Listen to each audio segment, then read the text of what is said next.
Hello everyone, and welcome to the Fictional Vortex. So we are back with an interesting movie on what if Naruto became a daywalking vampire who defied the Jyhad. Naruto x Jeanette Voerman, Vampire. The Masquerade, Bloodlines. But before we start, I just want to remind you to please subscribe to my channel and hit the like button if you enjoy my content. Let's start the story. Chapter 1. The sun also rises on Santa Monica. The first sensation was wrought. It was a thick, complex bouquet, layered like a corrupted parody of fine wine. At its base was the damp, organic decay of vegetable matter. A scent he knew from forests after a long rain. Woven through it was the sour tang of spoiled milk and the sharp, acrid bite of stale urine. Overarching it all was the cloying sweetness of putrefying meat. It was a smell of endings, of things that had lived and were now surrendering their substance back to the uncaring earth. He was inside it, encased by it. The second sensation was cold. A deep, penetrating chill that had seeped into his very marrow. Not the honest cold of a winter night in Konoha, but a dead, metallic cold that felt like the grave. It clung to the surfaces he touched, ribbed, unforgiving steel on his back, a slick, unseen liquid beneath his fingertips. A rhythmic dripping sound, slow and ponderous like a failing heartbeat, echoed in the enclosed space. Plink, plonk, plink. Memory was a shattered mirror, offering only painful, brilliant shards of a whole he could no longer grasp. A woman, pale as bone, with hair like driven snow and horns that tore at the sky. Eyes of chilling lavender, weeping tears of blood. A voice that was not a voice, but a command that vibrated in his soul, demanding fealty. The roar, not his own, but the incandescent rage of his other half, the great fox, a maelstrom of vermilion energy fighting against, what? A void, a nothingness that was swallowing the light, the sound, the world. Sakura's desperate cry, her name a blade of sound in the chaos. Sasuke's crackling chidori, a flash of lightning against an encroaching abyss. The feel of his own hand, outstretched, reaching for another. Then, tearing, a sensation not of the flesh, but of the soul, as if the universe had snagged on the thread of his existence and pulled, unraveling him from the tapestry of reality. His eyes snapped open. There was no light, only the suffocating blackness and the symphony of decay. He pushed upwards, his muscles protesting with a stiffness that felt alien. A heavy metal lid resisted, then gave way with a groan of rusted hinges.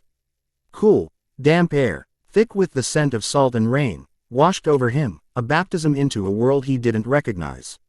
He hauled himself over the edge of the large metal container, his movements clumsy, disconnected. His feet hit pavement slick with grime and water, and he stood, swaying, in the heart of a narrow alleyway. Towering brick walls, scarred with angry, colorful script he couldn't decipher, rose on either side, their tops vanishing into a sky the color of a dying ember. The rain had ceased, leaving the world glistening and weeping under the pre-dawn glow. He looked down at himself. He wore the tattered remnants of his battle gear. The vibrant orange of his jacket was muted by dirt and something darker that might have been dried blood. The black fabric of his pants was torn at the knee.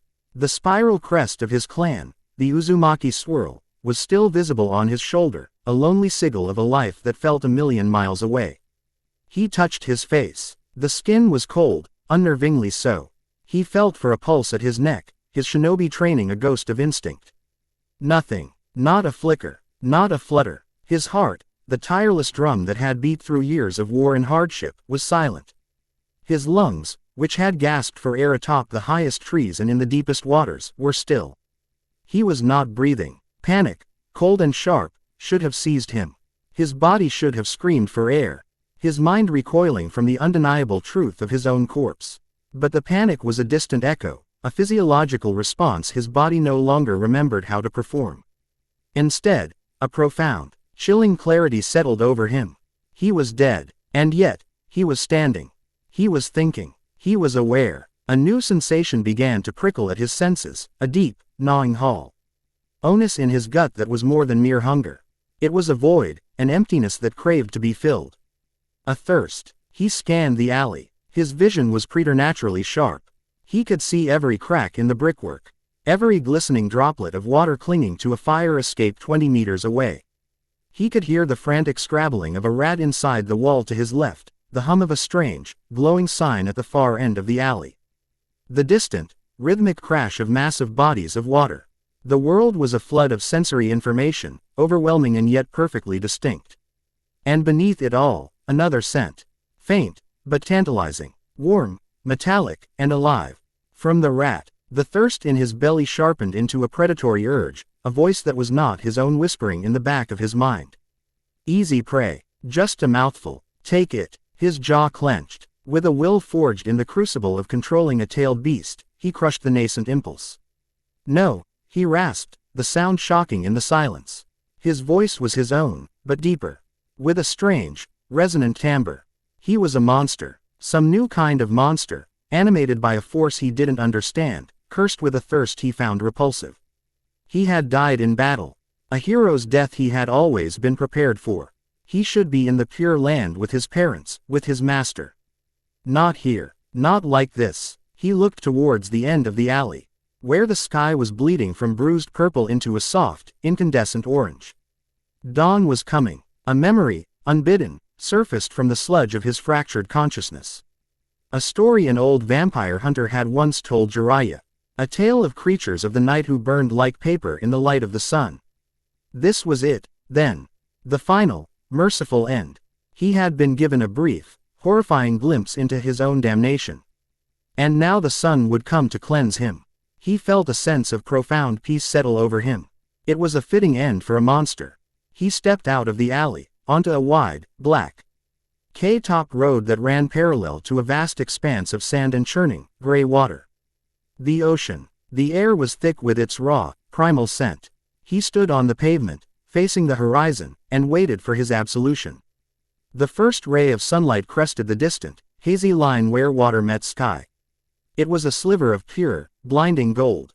It struck his face. He braced himself for agony. For the searing pain of immolation. For the feeling of his unnatural flesh turning to ash and scattering on the sea breeze. He closed his eyes, his final thought a silent apology to everyone he had failed. And then he felt it. Warmth. It was a gentle, penetrating warmth, like the first day of spring after a long winter. It spread across his cold skin not as a destructive force, but as a tender caress. It didn't burn. It soothed. He opened his eyes, stunned into immobility. The sun was rising higher, painting the clouds in hues of rose and gold, and its light bathed him, nourished him, filled the hollow places inside him with a gentle, vital energy. He raised a hand, turning it over in the golden light. The skin did not smoke. The flesh did not char. It merely was cold, pale, but whole. This was the ultimate cruelty. He was not to be granted the mercy of destruction. He was a creature of the night who could walk in the day. A dead man warmed by the sun.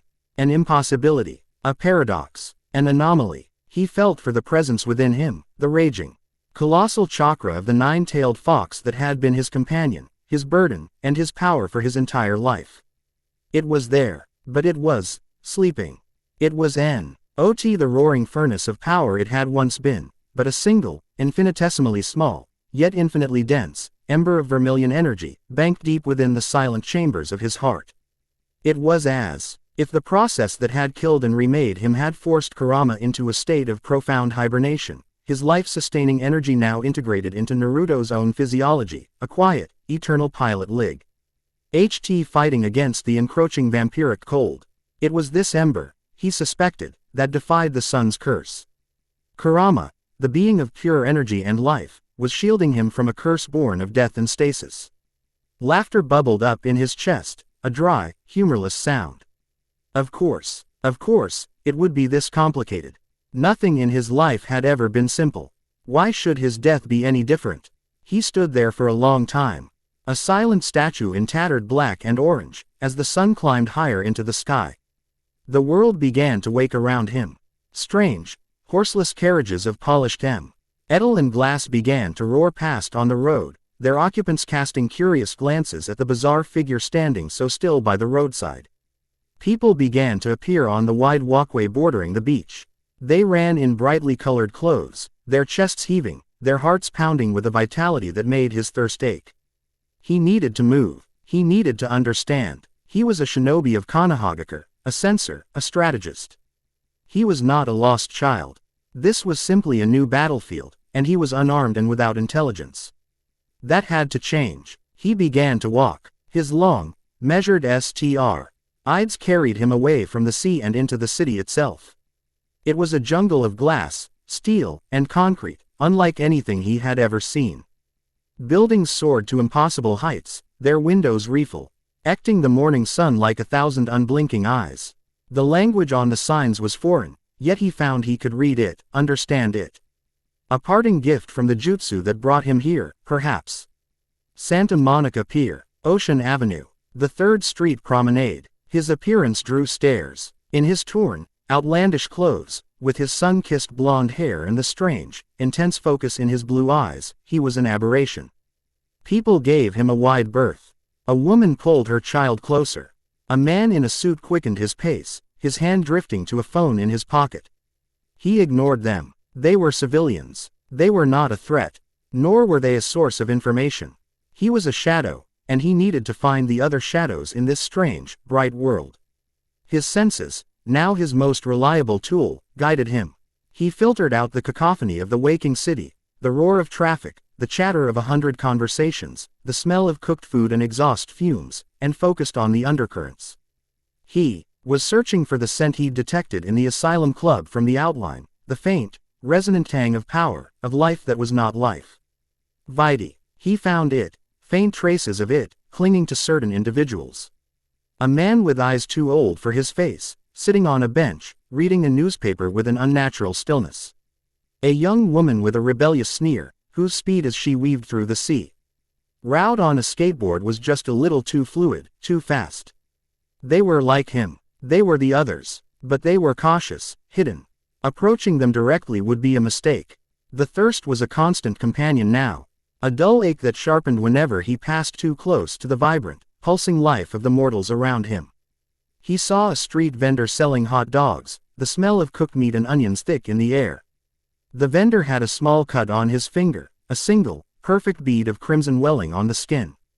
Naruto's eyes locked onto it. The world seemed to narrow, the sounds fading to a dull roar. The gnawing in his stomach becoming a ravenous, screaming need. So easy, so close. He stopped dead, his fists clenching at his sides until his knuckles were white. He forced his gaze away, his jaw tight with the effort of self-control. He would not. He was Naruto Uzumaki. He was not some mindless beast. He would master this thirst just as he had mastered every other challenge in his life. He would not become the monster he appeared to be. His walk became more purposeful.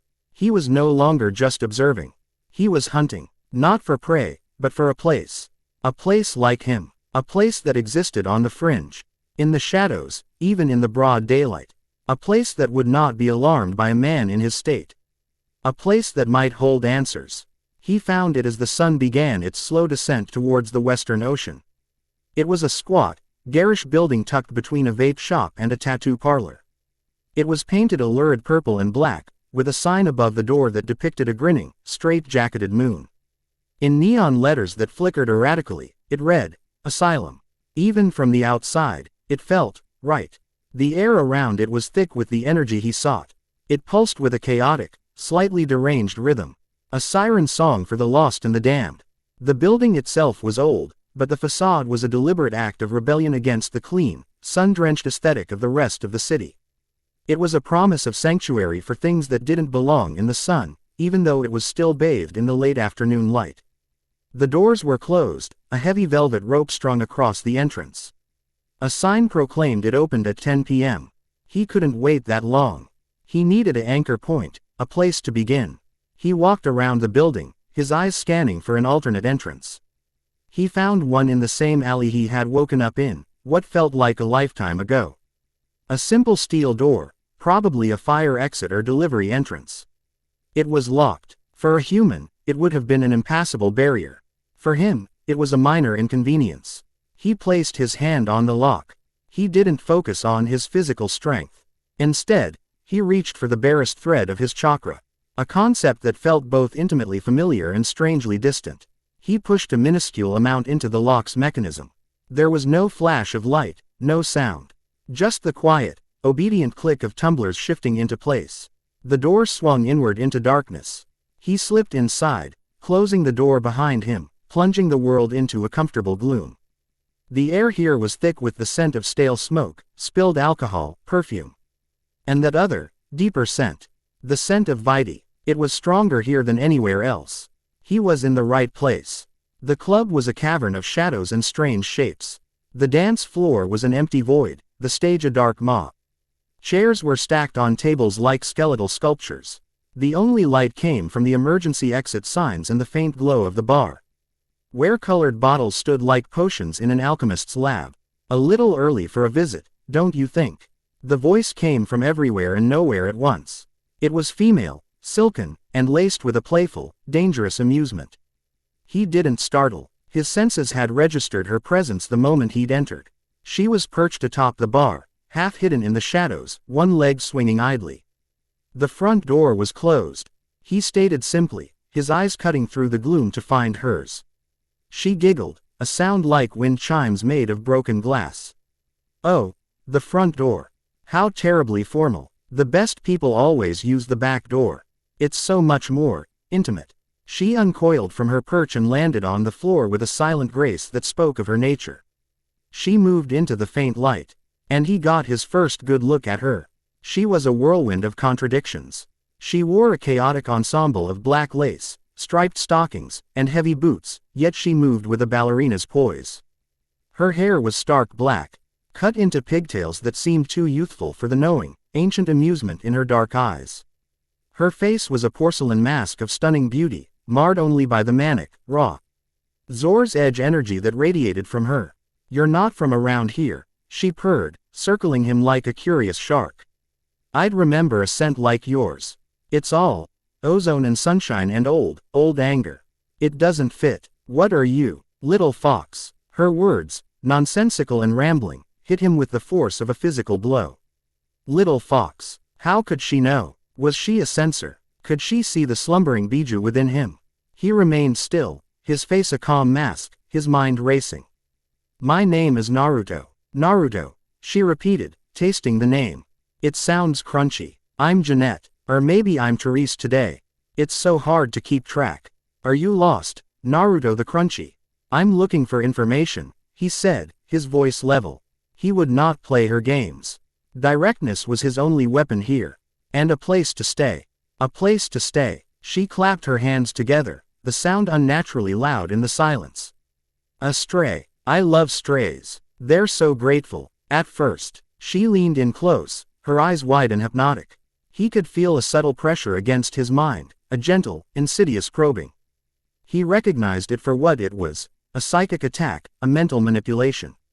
He'd faced far worse from the Inoichi Yamanaka. He didn't build a wall against it, he simply let it flow around the unshakable bedrock of his will. Her eyes widened further, this time in genuine surprise. The pressure vanished. "Ooh," she breathed, "you're a strong one, not just in the body. Your head is quiet. It's not supposed to be quiet. Where's all the screaming?" Before he could answer, the side door burst open, flooding the bar with the noise of the alley.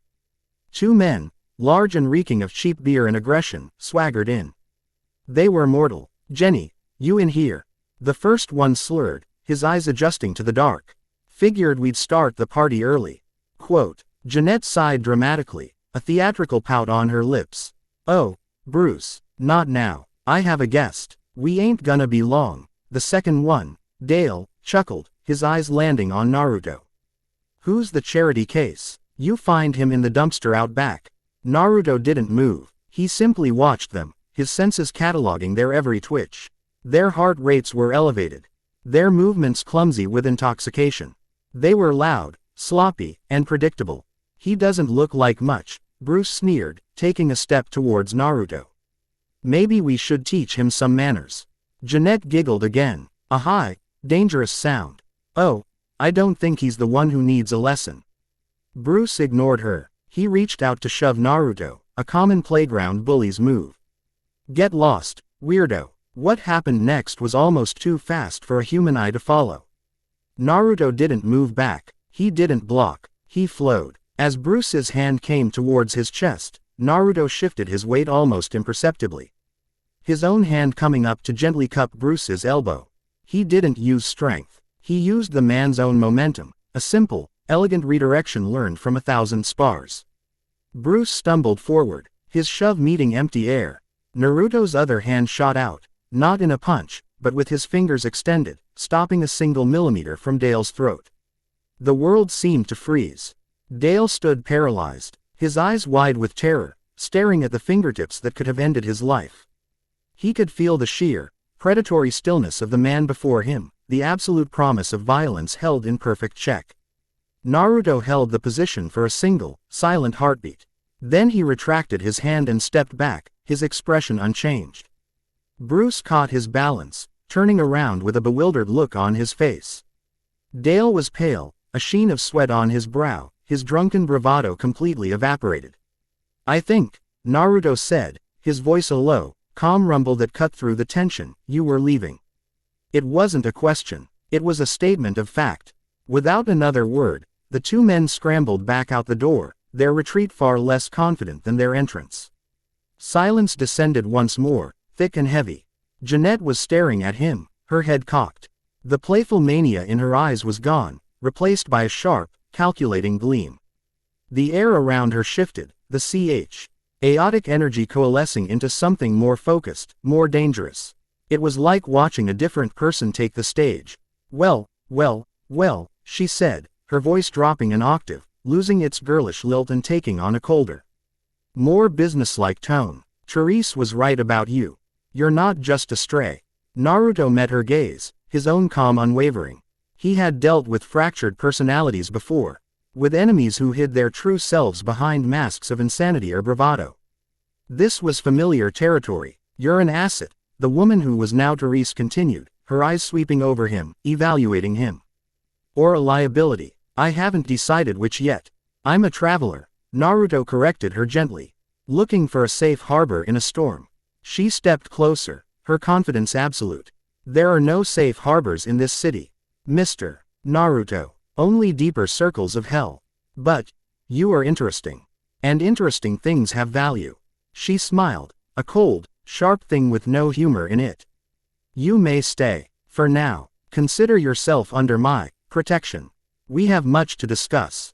But first," her expression flickered, and the playful, chaotic energy of Janette bled back through, "you simply must tell me. How did you make them pee their pants without even touching them?" "That's a party trick I need to learn." She offered him a hand, her eyes once again sparkling with a mad, welcoming light. In the gloom of the empty club, surrounded by the ghosts of 1,000 sordid nights, Naruto Uzumaki, the dead hero, the sun-warmed monster, looked at the outstretched hand of the beautiful, broken creature before him.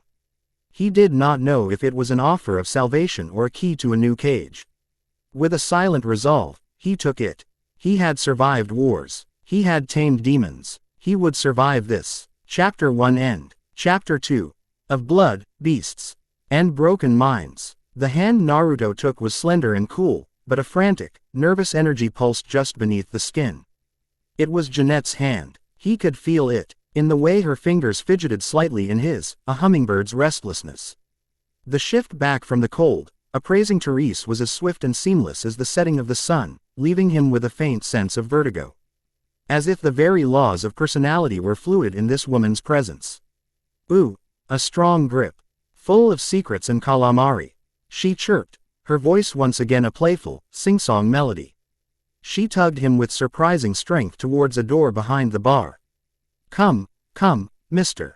Crunchy Naruto. The rabble has been routed, the castle is secure, and the princess is simply dying to show you her collection of antique taxidermy. They have such stories to tell, you know. Mostly about arsenic." He allowed himself to be led, his own stride measured and silent in contrast to her near-bouncing gait. He was processing. The two men were an insignificant threat, but the encounter was valuable data. It confirmed his physical superiority over mortals was absolute. More importantly, it had provoked the shift in his host. Janette and Therese, two personas, or perhaps more, inhabiting a single form. One chaotic and seductive, the other cold and pragmatic. One invited him in, the other evaluated him. They were two sides of a warped coin, and he was standing on the edge. They passed through the door into a narrow, dimly lit hallway that smelled of dust and old wood. A spiral staircase, its iron railing wrought into the shape of thorny vines, snaked upwards into darkness. As they ascended, the muffled sounds of the street outside faded away, replaced by the creak of the old steps and the soft, silken rustle of Janette's clothing. "Therese thinks you're dangerous," Janette whispered conspiratorially as they climbed, her voice a warm puff of air beside his ear. "She thinks everything is dangerous. Spilled milk, sunny days, interpretive dance. But I think you're just what this dusty old mausoleum needs. A little spark, a little bang." "Therese is not wrong to be cautious," Naruto replied, his voice a low counterpoint to her airy tone. "Your world seems complicated." "Complicated," she laughed, the sound echoing in the stairwell. "Oh, honey, complicated is when you can't decide between pumps or boots. This is a goddamn Greek tragedy directed by a clown on acid. And the reviews are terrible." The top of the stairs opened into an apartment that was a perfect physical manifestation of the woman leading him through it. It was a single, vast room with a high ceiling and large, arched windows that overlooked the glittering chaos of the Santa Monica Pier. The space itself was grand, with remnants of Art Deco elegance in the curved walls and inlaid wooden floors. But upon this canvas of faded glory, a war of aesthetics was being waged. An impossibly plush, velvet chaise lounge in deep crimson sat beside a severe, glass and chrome desk piled high with neat stacks of financial ledgers. A beautiful antique vanity, its silver-backed mirror clouded with age, was littered with punk rock pins and smeared with dark lipstick. In one corner, a collection of exquisitely preserved stuffed birds, an owl with intelligent glass eyes, a stoic raven, a bright blue jay, were perched on a branch, their eternal stillness a stark contrast to the rest of the room's frenetic energy. The air was a battleground of scents, Janette's cloying jasmine perfume vying with the faint, sharp smell of ozone from the computer on Therese's desk, and an underlying scent of dust and faded opulence. Naruto stood in the center of the room, his senses taking it all in. This was not a home. It was a psyche given physical form. A battleground. Janette released his hand and flitted over to the windows, planting her hands on her hips as she gazed out at the vibrant, moving lights of the Ferris wheel. "Isn't it pretty? All the little lights, going round and round. All the little people, living their little lives, full of mortgages and cholesterol. They have no idea, do they, that the real monsters aren't in the horror movies.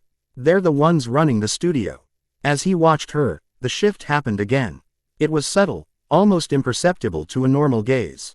Her posture straightened, the playful slump in her shoulders vanishing. The slight, idle sway of her hips ceased. She turned, and the eyes that met his were no longer full of manic glee. They were cold, sharp, and utterly devoid of warmth. The air in the room seemed to drop a few degrees. Therese was in control. She is a weapon. That is what he is. Untrained, unregistered, impossibly potent. The way he moved, not the brutal, frenzied celerity of a Bruja, not the flowing grace of a Toreador. It was something else, economical, precise, a lifetime of violence contained in a single, calm form. And the mental fortitude. My dementation slid off his consciousness like water off glass. No, not even like water. It was like pouring water into an empty sky. There was nothing to touch, nothing to break. This is a problem, a magnificent, terrifying problem. Janette, the sentimental fool, sees a kindred spirit, a fellow outcast. She is a child chasing a pretty firefly.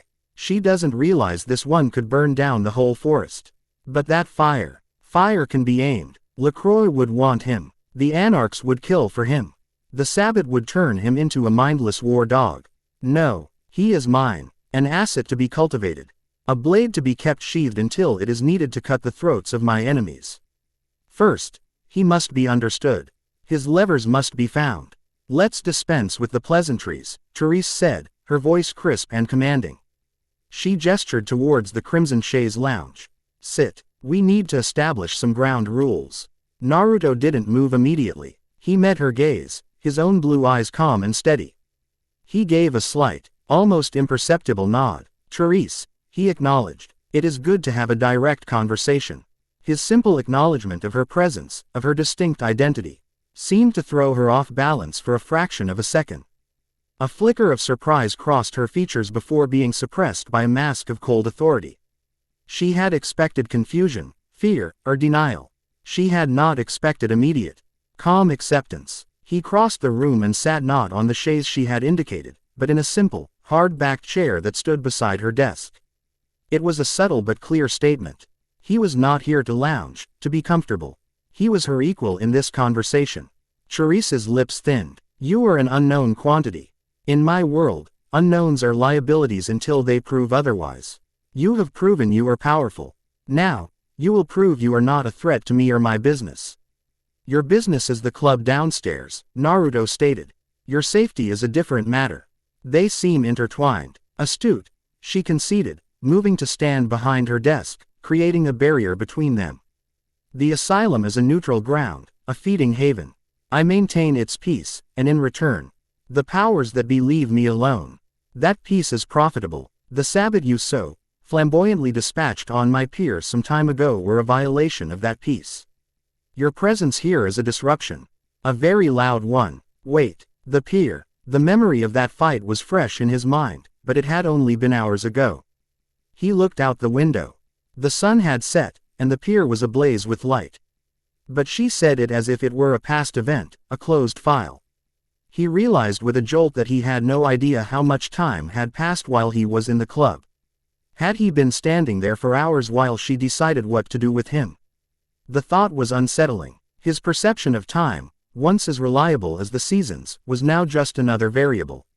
They were the immediate threat, Naruto said, bringing his focus back to the present.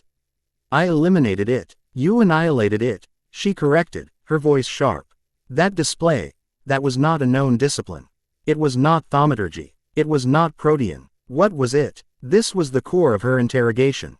He considered his answer carefully. A full explanation was impossible. A lie would be detected.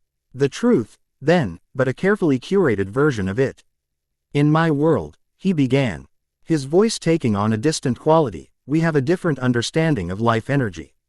We call it chakra. It is the foundation of our abilities. What you saw was a manifestation of that energy. Chakra. Therese repeated the word, skepticism warring with avarice in her eyes. Life energy, wielded by one of the kindred.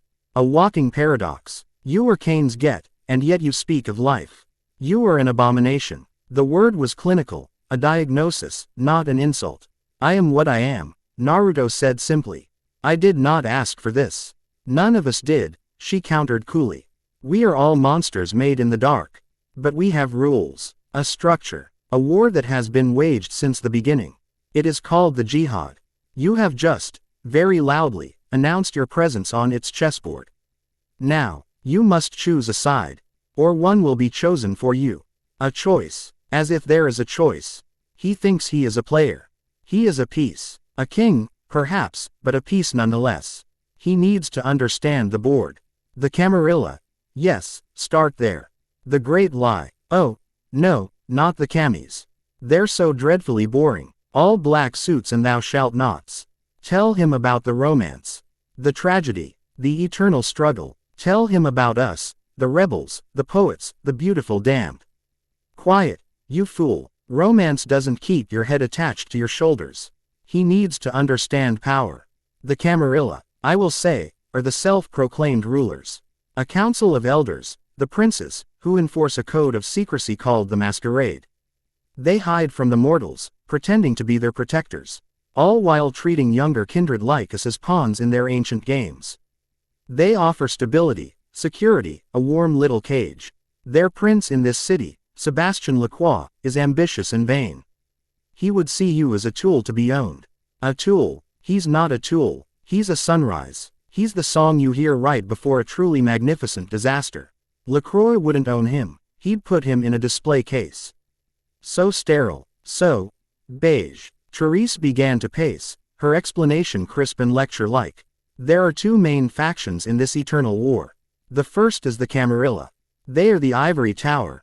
The self-appointed guardians of our kind.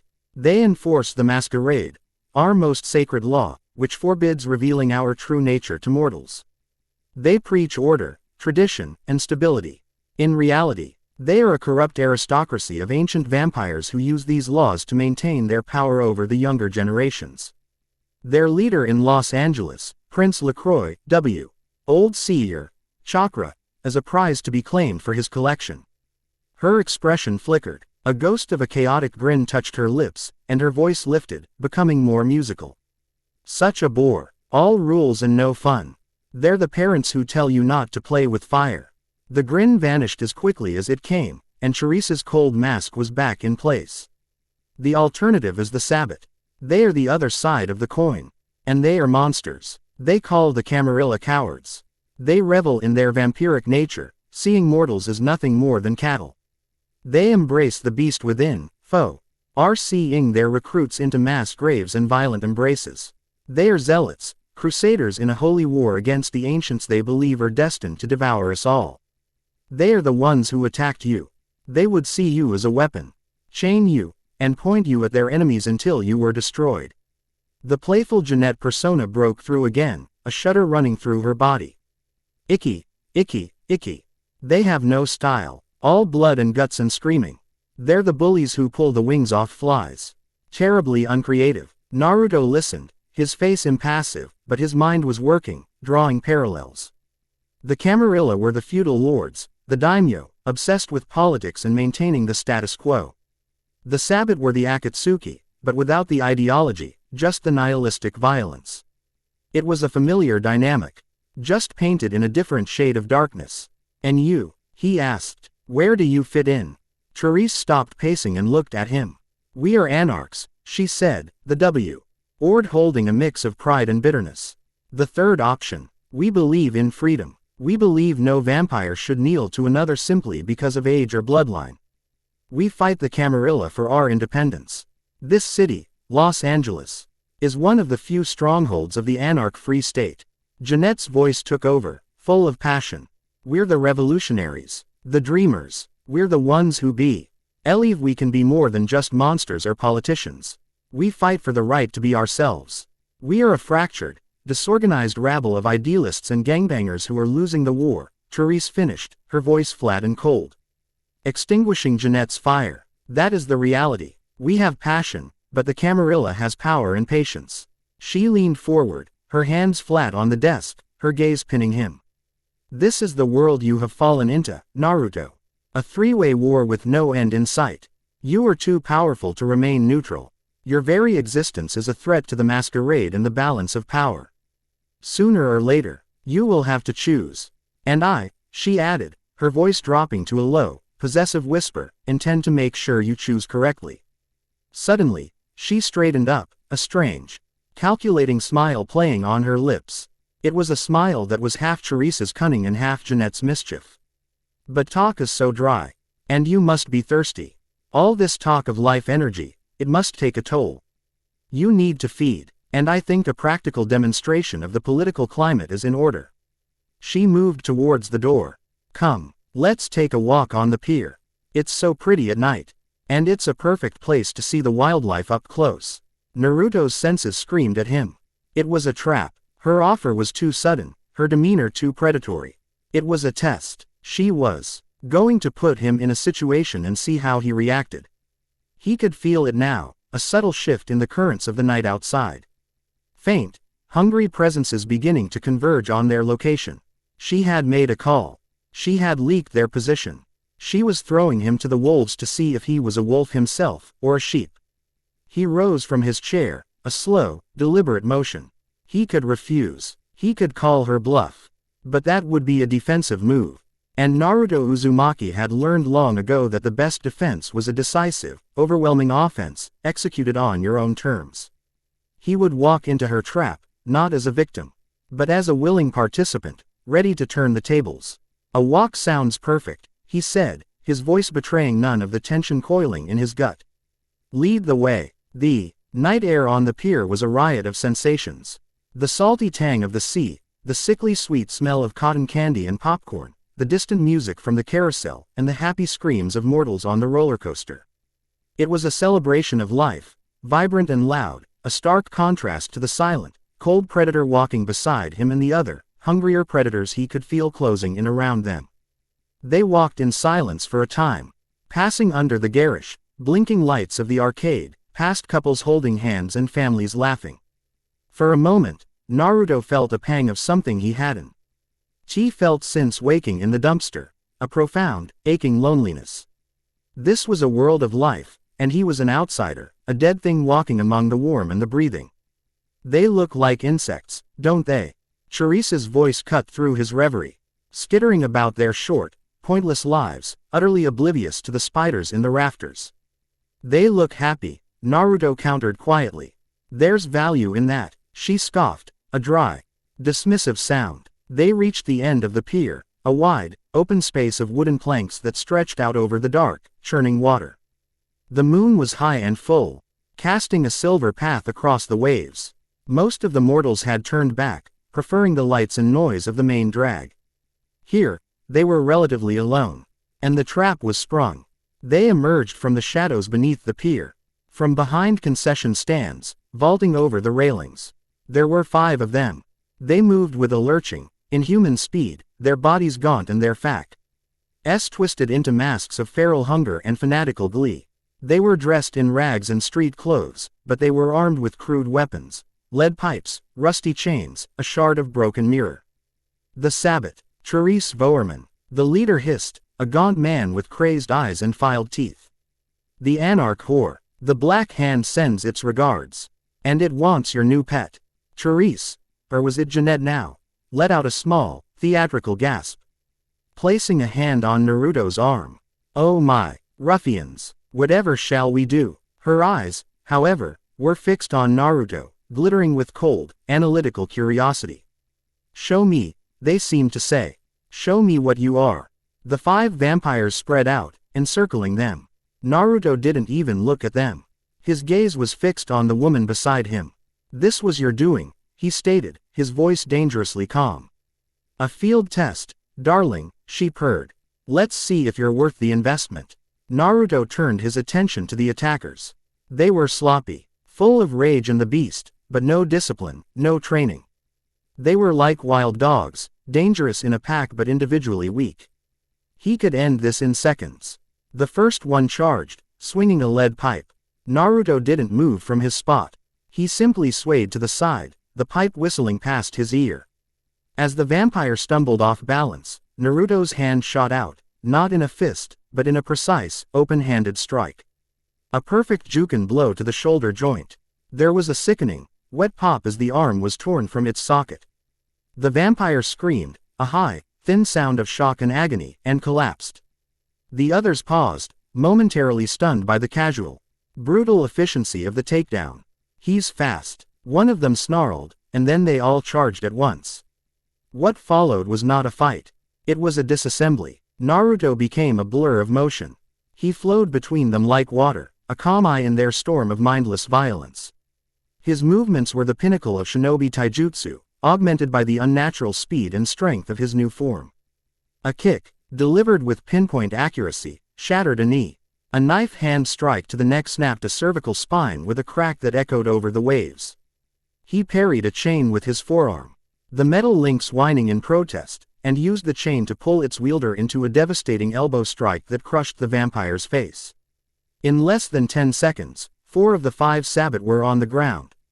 Writhing and broken, their bodies twisted into unnatural angles, their regenerative abilities fighting a losing battle against the sheer trauma he had inflicted.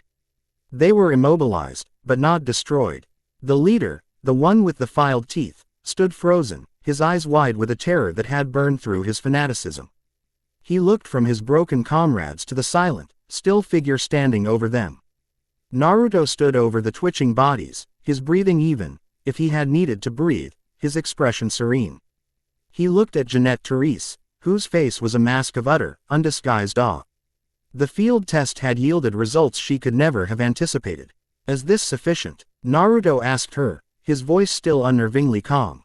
But the leader, his courage returning in a final, suicidal surge of faith, let out a roar of fury. For the glory of Kane!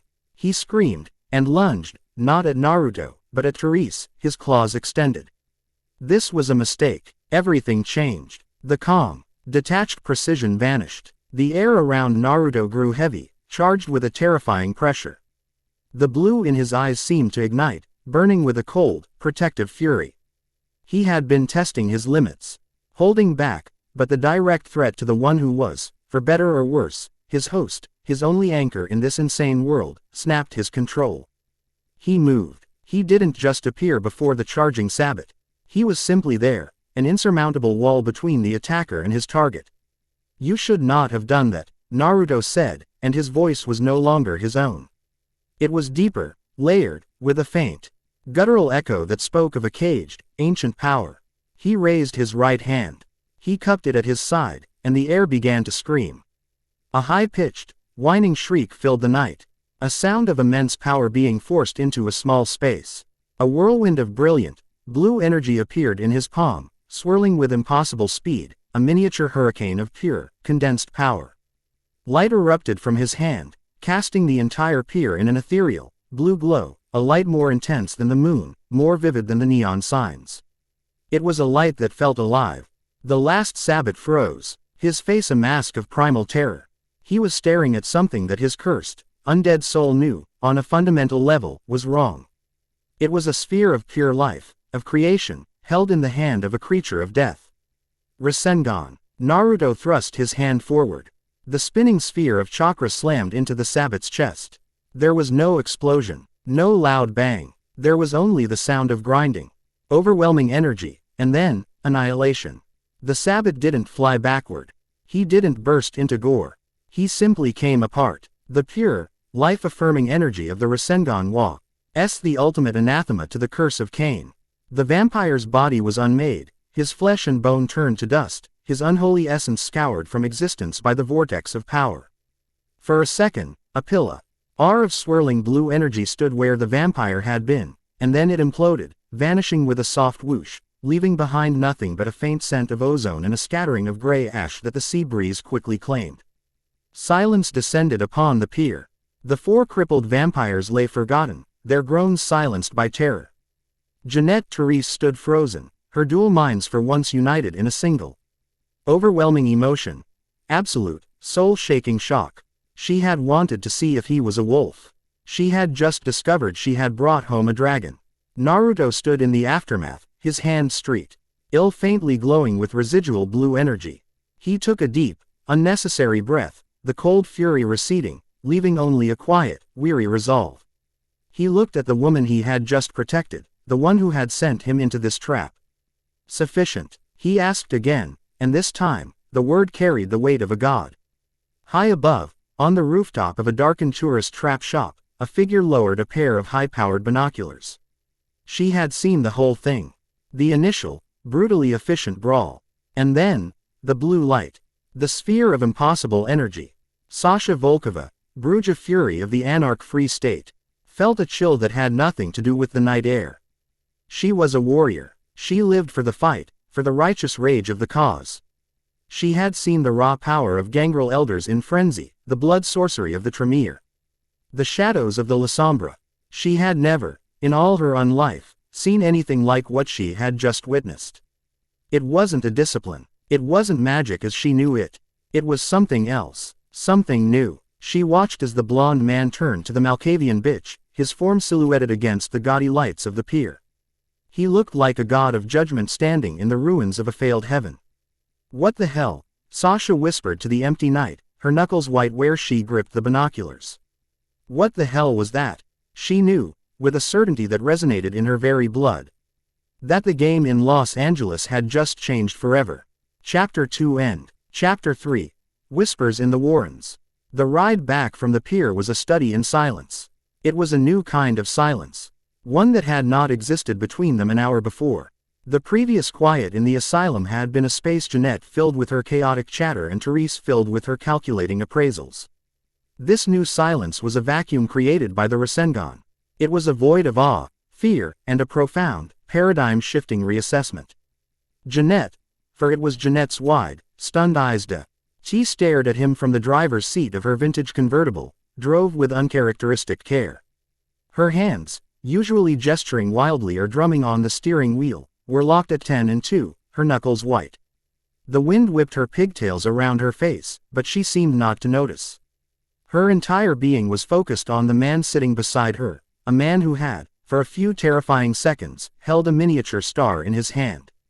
Naruto sat perfectly still, his gaze directed forward, watching the neon lights of Santa Monica streak by. He was a storm of controlled calm. The residual energy of the Rasengan had faded from his palm, but he could still feel the echo of it in his chakra pathways.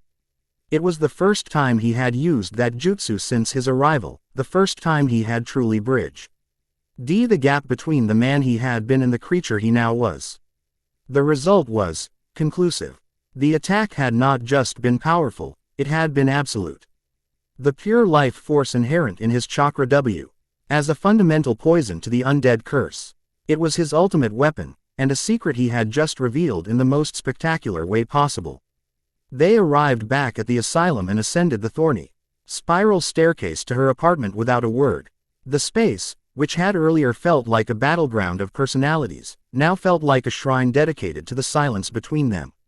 The stuffed birds watched with their dead glass eyes, the only beings in the room seemingly unimpressed by the night's events. It was Therese who finally broke the spell. The shift was less dramatic this time, more like a slow tide rising.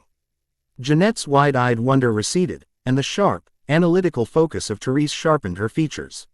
She walked to her chrome desk, her movements stiff, and poured 2 glasses of something thick and dark from a crystal decanter. Blood. She pushed one across the desk towards him. "You've made a mess, Naruto," she said, her voice lacking its usual commanding bite. It was strained, taut with a new, grudging respect. A magnificent, terrifying, city-altering mess. Naruto looked at the glass but made no move to take it.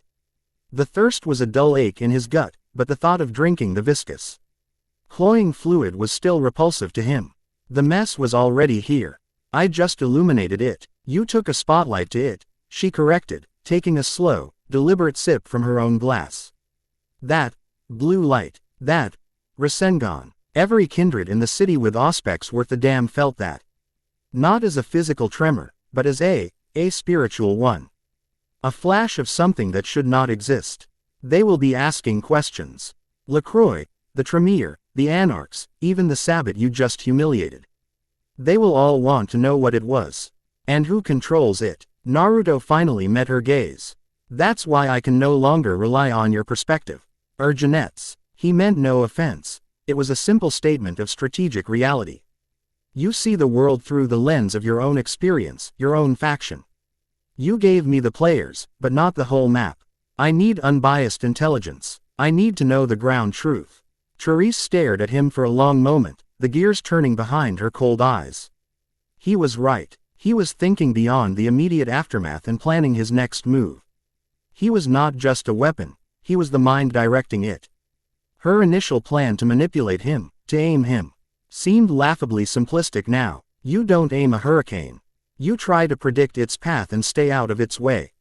Or, if you were very clever and very brave, you found a way to benefit from the changes it wrought upon the landscape. Unbiased, she mused, a flicker of a genuine, humorless smile touching her lips. There is no such thing in our world.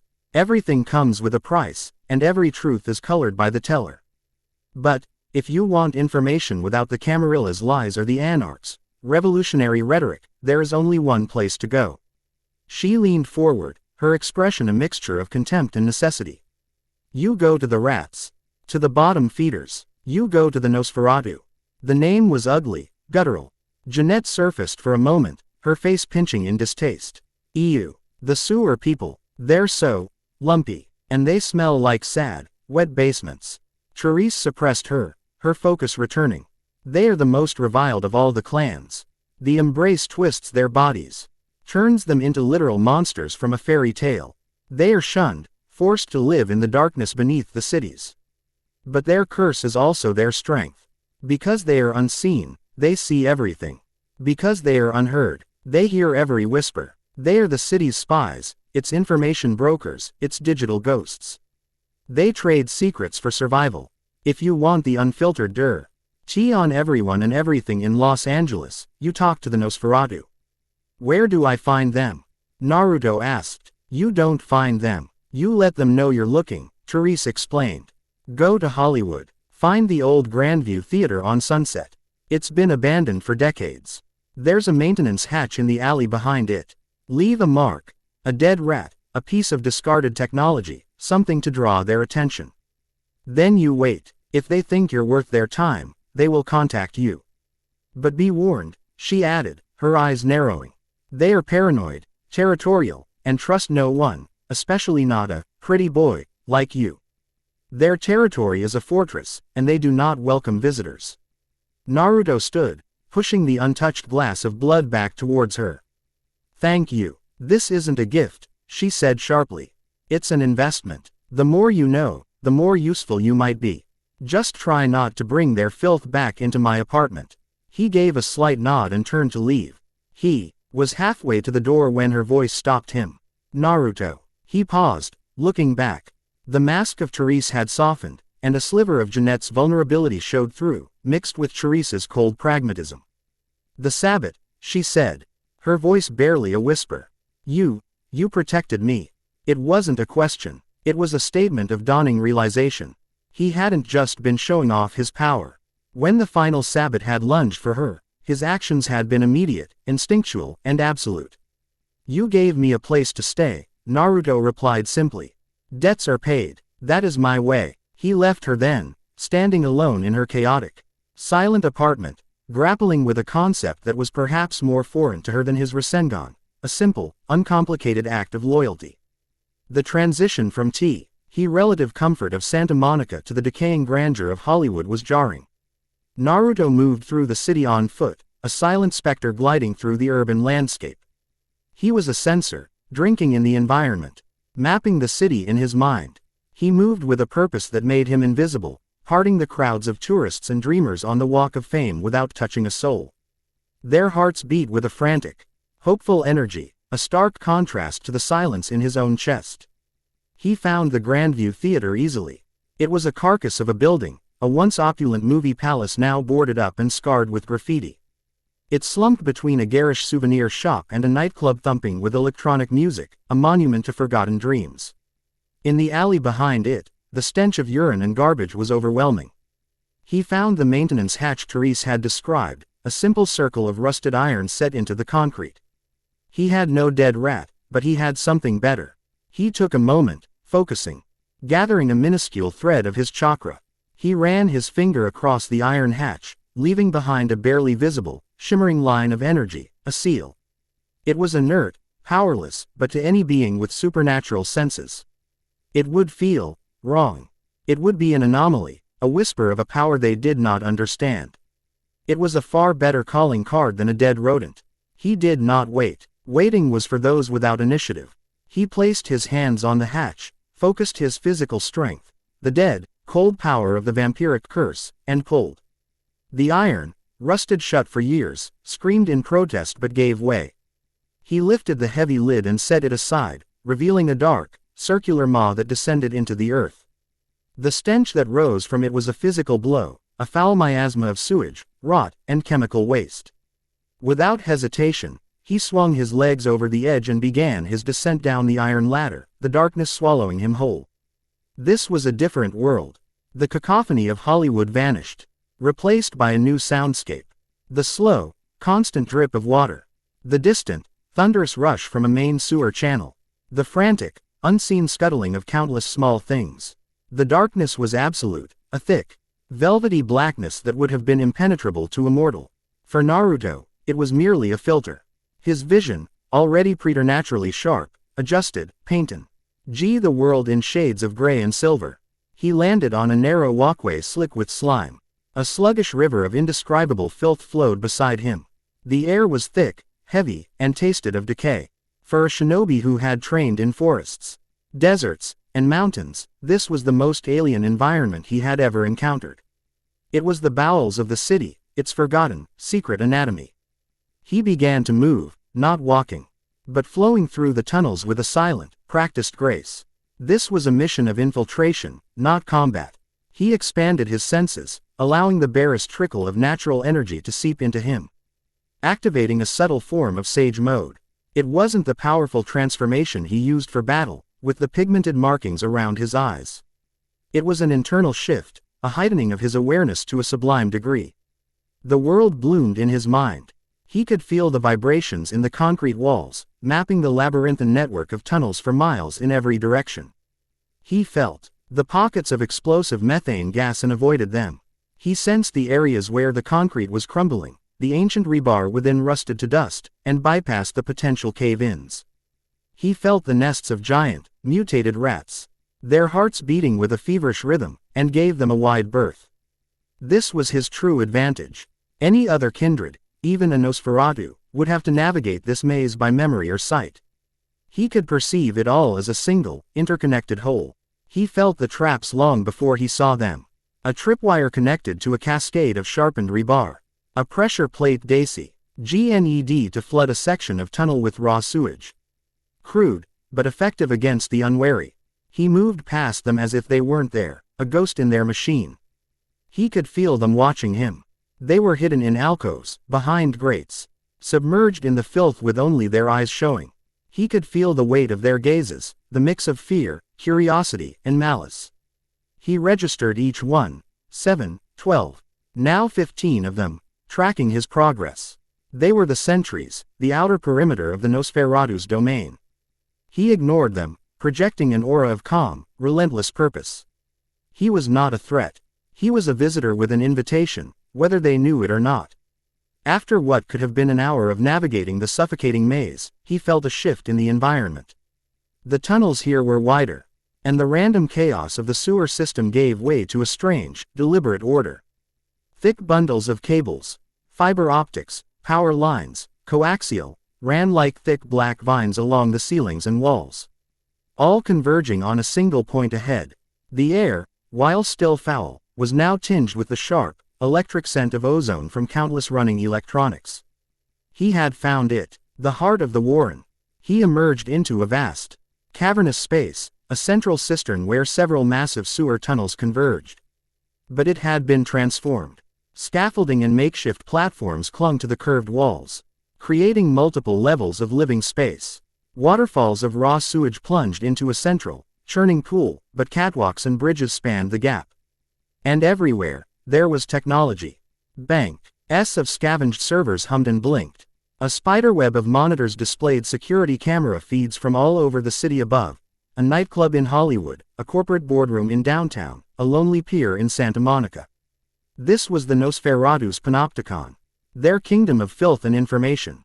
Naruto walked to the center of the main platform and stopped, letting his sensory awareness retract back to its normal, heightened state.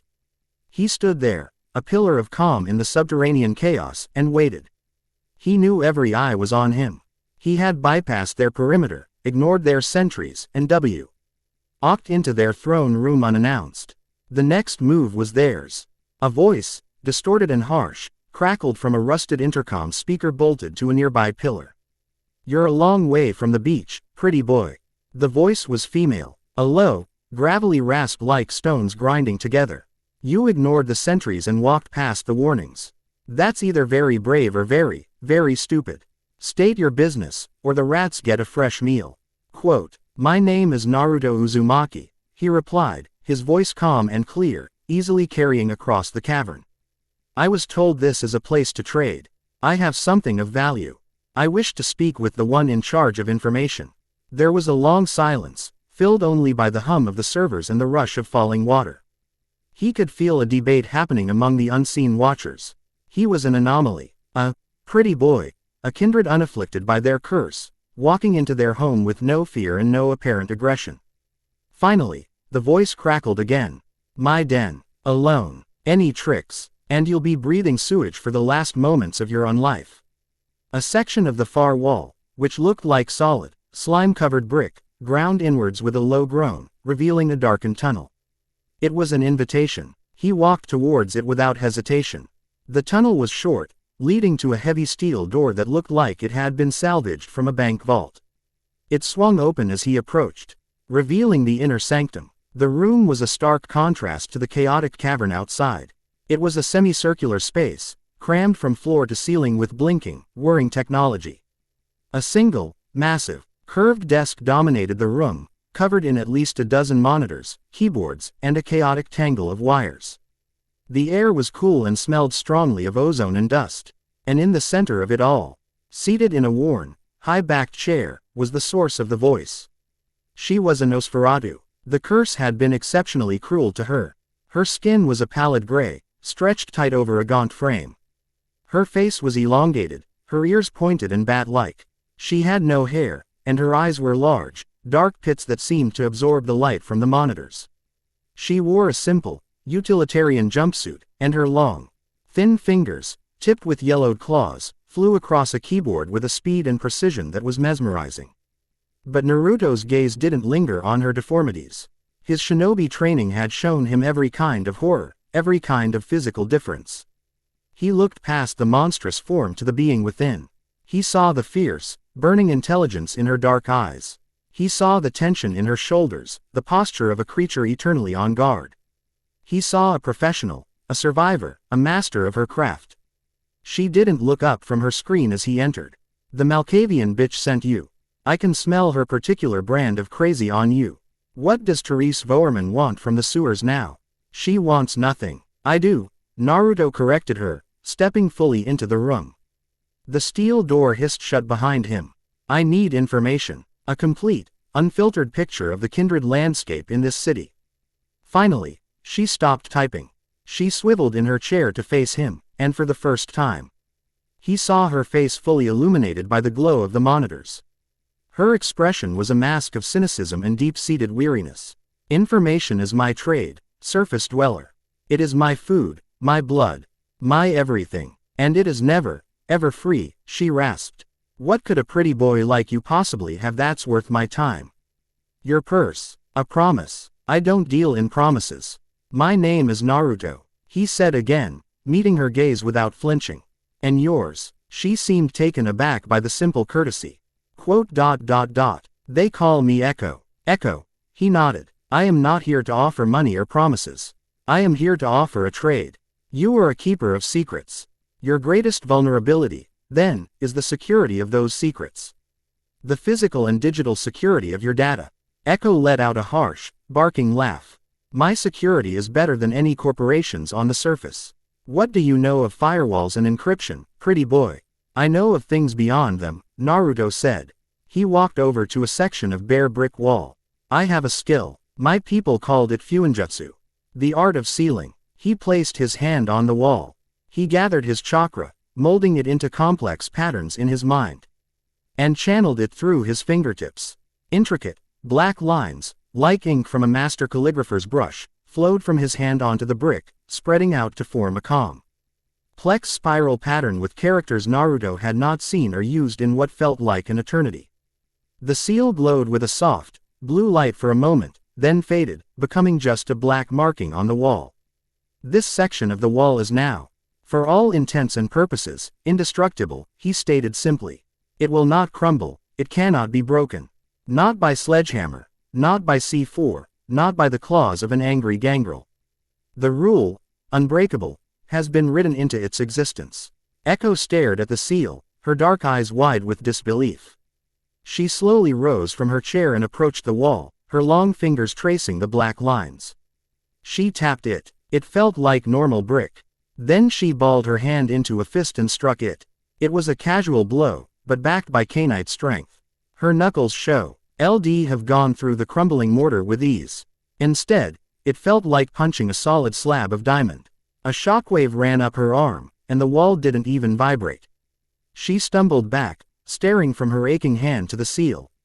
Then to Naruto. The cynicism in her eyes was replaced by a dawning, ravenous curiosity. "What you do for your data is hide it behind layers of code and electricity," Naruto explained. "I can create a physical object, a scroll, a box, a server casing, and seal it. The seal can be keyed to a specific condition. For example, it will only open for you. For anyone else, it will remain an unbreakable, inert object. No code to crack, no power to short-circuit. A perfect, absolute safe.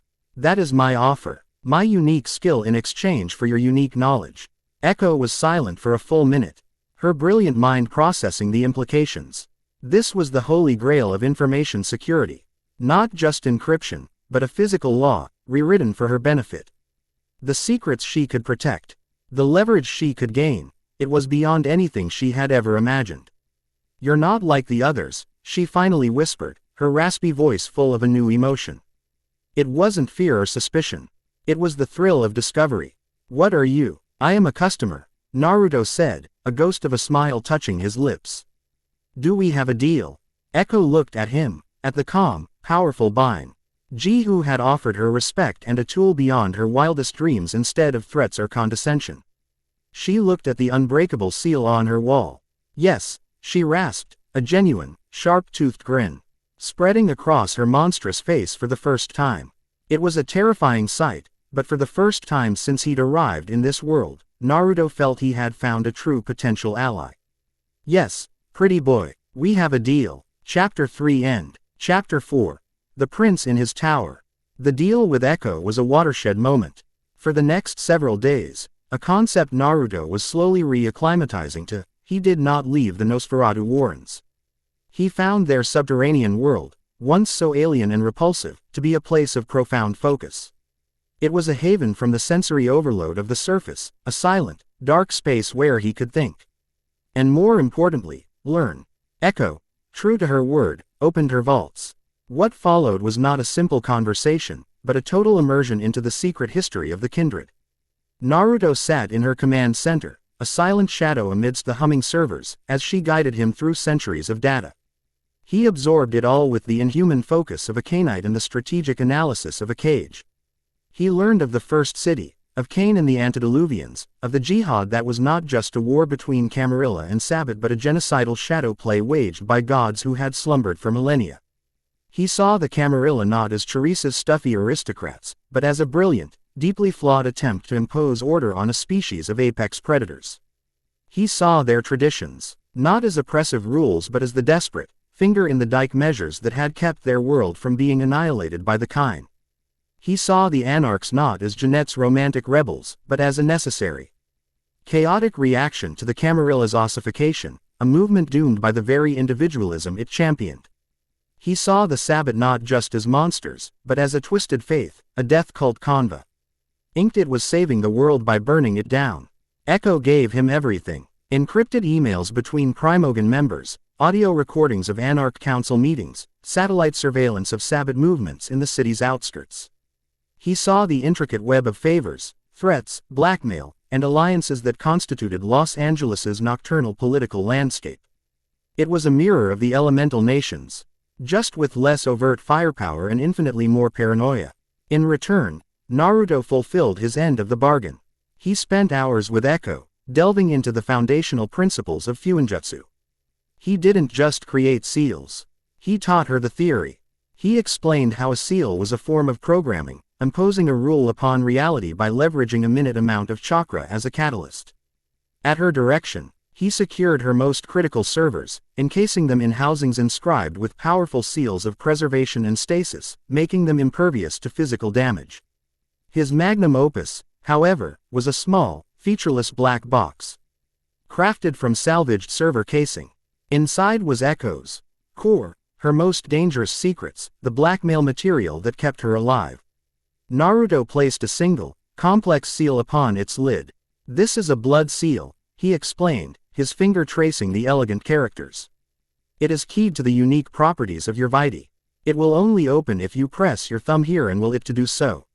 For anyone else, it will remain sealed. If they try to force it, the seal will activate its secondary protocol."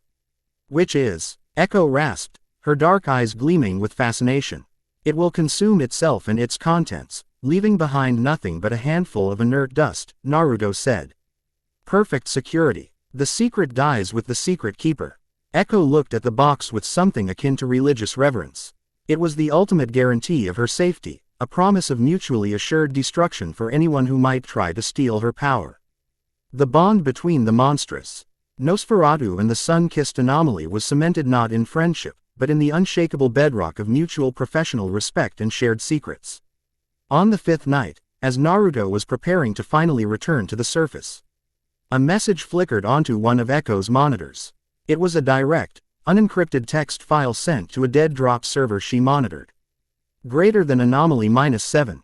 Greater than your presence is requested. Greater than Venture Tower. Penthouse. Midnight. Greater than do not be late. Greater than S. Echo hissed. Sheriff. LaCroix's dog. She looked at Naruto. The prince has officially taken notice. This isn't a request. It's a summons. I know, Naruto said calmly. He had been expecting it. His actions on the pier were a stone dropped into a still pond. The ripples were bound to reach the biggest fish eventually. They'll try to intimidate you, dominate you, bind you, Echo warned, her usual cynicism edged with genuine concern. LaCroix doesn't tolerate rogue elements in his domain. He'll see you as a nail to be hammered down or a piece to be captured. Let them try, Naruto replied, his voice flat and confident. He had spent the last 5 nights studying his opponent. He knew LaCroix's history, his ambition, his stated principles, and his hidden hypocrisies. He was walking into this meeting better informed than the prince's own advisors. It's time I introduced myself to the landlord. Venture Tower was a GGER of black glass and steel plunged into the heart of downtown LA. It was a monument to corporate power and modern architecture, a stark contrast to the decaying glamour of Hollywood or the subterranean filth of the Warrens. Naruto arrived on foot, walking through the pristine, deserted marble lobby exactly 1 minute before midnight.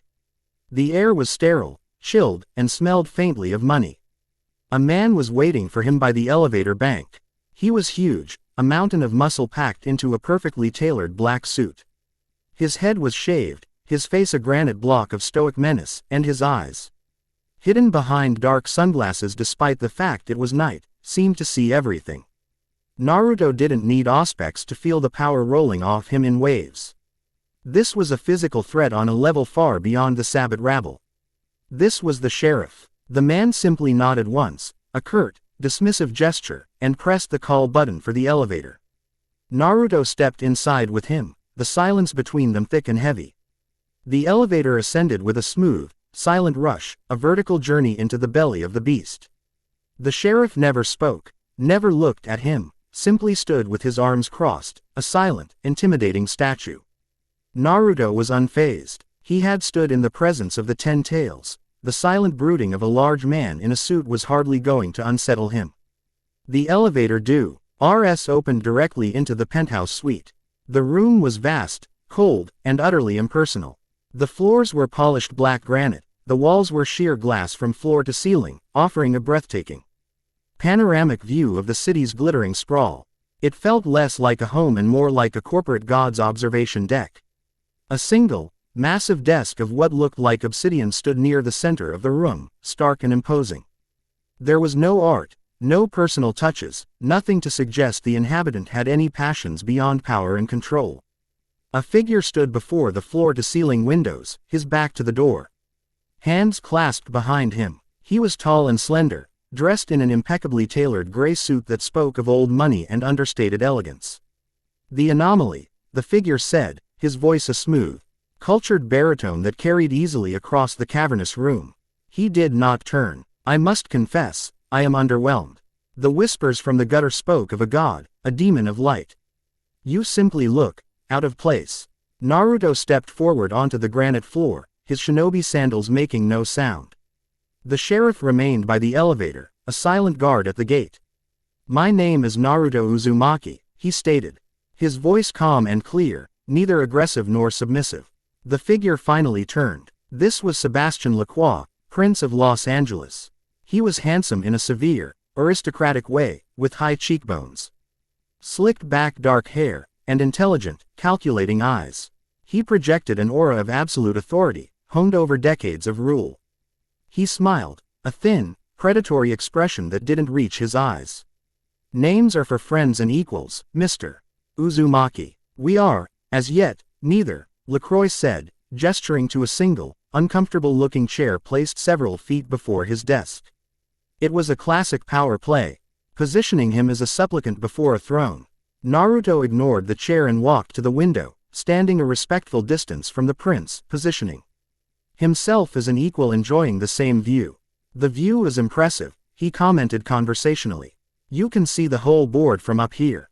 LaCroix's eyes narrowed slightly. The upstart had ignored his stage direction. Indeed, I find a clear perspective is essential for effective leadership. A pity so few of my subjects appreciate it. They prefer to scrabble in the dark over their petty territories. He turned his full attention to Naruto. You have been busy since your arrival in my city. You have assaulted my subjects, interfered with the business of one of my tenants, and revealed a power of unprecedented nature. All without presenting yourself. All in violation of my laws. The traditions. Naruto could feel the subtle, psychic pressure beginning to build. It was dominate, the vampiric discipline of command. It was far more refined and powerful than the Malkavian's chaotic probing, a focused, insidious needle seeking to pierce his will. You will respect me. You will feel fear. You will answer my questions. Naruto's mind, fortified by his bond with Kurama and honed by a lifetime of resisting psychic intrusion, remained an untroubled sea. He simply let the commands wash over him. As meaningless as the whisper of the wind. I have defended myself when attacked, Naruto corrected him calmly. And I have engaged in a business transaction. As for presenting myself, I was unaware of the proper channels until recently. I am new to your world. I trust you will make allowances for a traveler's ignorance. His tone was perfectly respectful, yet held no trace of fear or apology. It was the tone of one diplomat speaking to another. LaCroix's smile tightened. The mental assault was having no effect. This was unexpected. Your ignorance resulted in the final death of Adele. East one Cainite and the utter humiliation of a Sabbat pack. It has sent ripples of chaos through my city. Ripples I must now smooth. Your power is a threat to the Masquerade. If the Kain were to see such a thing, they would not have understood it any more than you do, Naruto countered smoothly. And the Masquerade was not broken. There were no mortal witnesses left to tell the tale. He could see another figure in the room now. One he had been aware of but had not acknowledged. A woman, standing in the deep shadows near a far wall, her presence deliberately muted. She was dressed in a severe, dark gray academic robe. Her auburn hair pulled back in a tight bun. She watched him with an unnerving intensity, her green eyes wide with a scholar's rapacious curiosity. He could feel a different kind of energy from her. A tightly controlled, crackling power that tasted of ozone and ritual. A tremere. LaCroix followed his gaze. Allow me to introduce Miss Alara Valerius, an associate of our city's regent of the Tremere clan. She has a professional interest in esoteric abilities. She finds you fascinating. Alara stepped forward, her movement precise and contained. She gave a slight, formal bow. Your energy signature is unlike anything in the Chantry's archives. It is not of the blood, nor does it seem to be purely psychic. It appears to be biological, yet external. A paradox. Her voice was soft, but held the confidence of an expert in her field. Naruto met her gaze and gave a simple nod of acknowledgement. A scholar. Dangerous in her own way.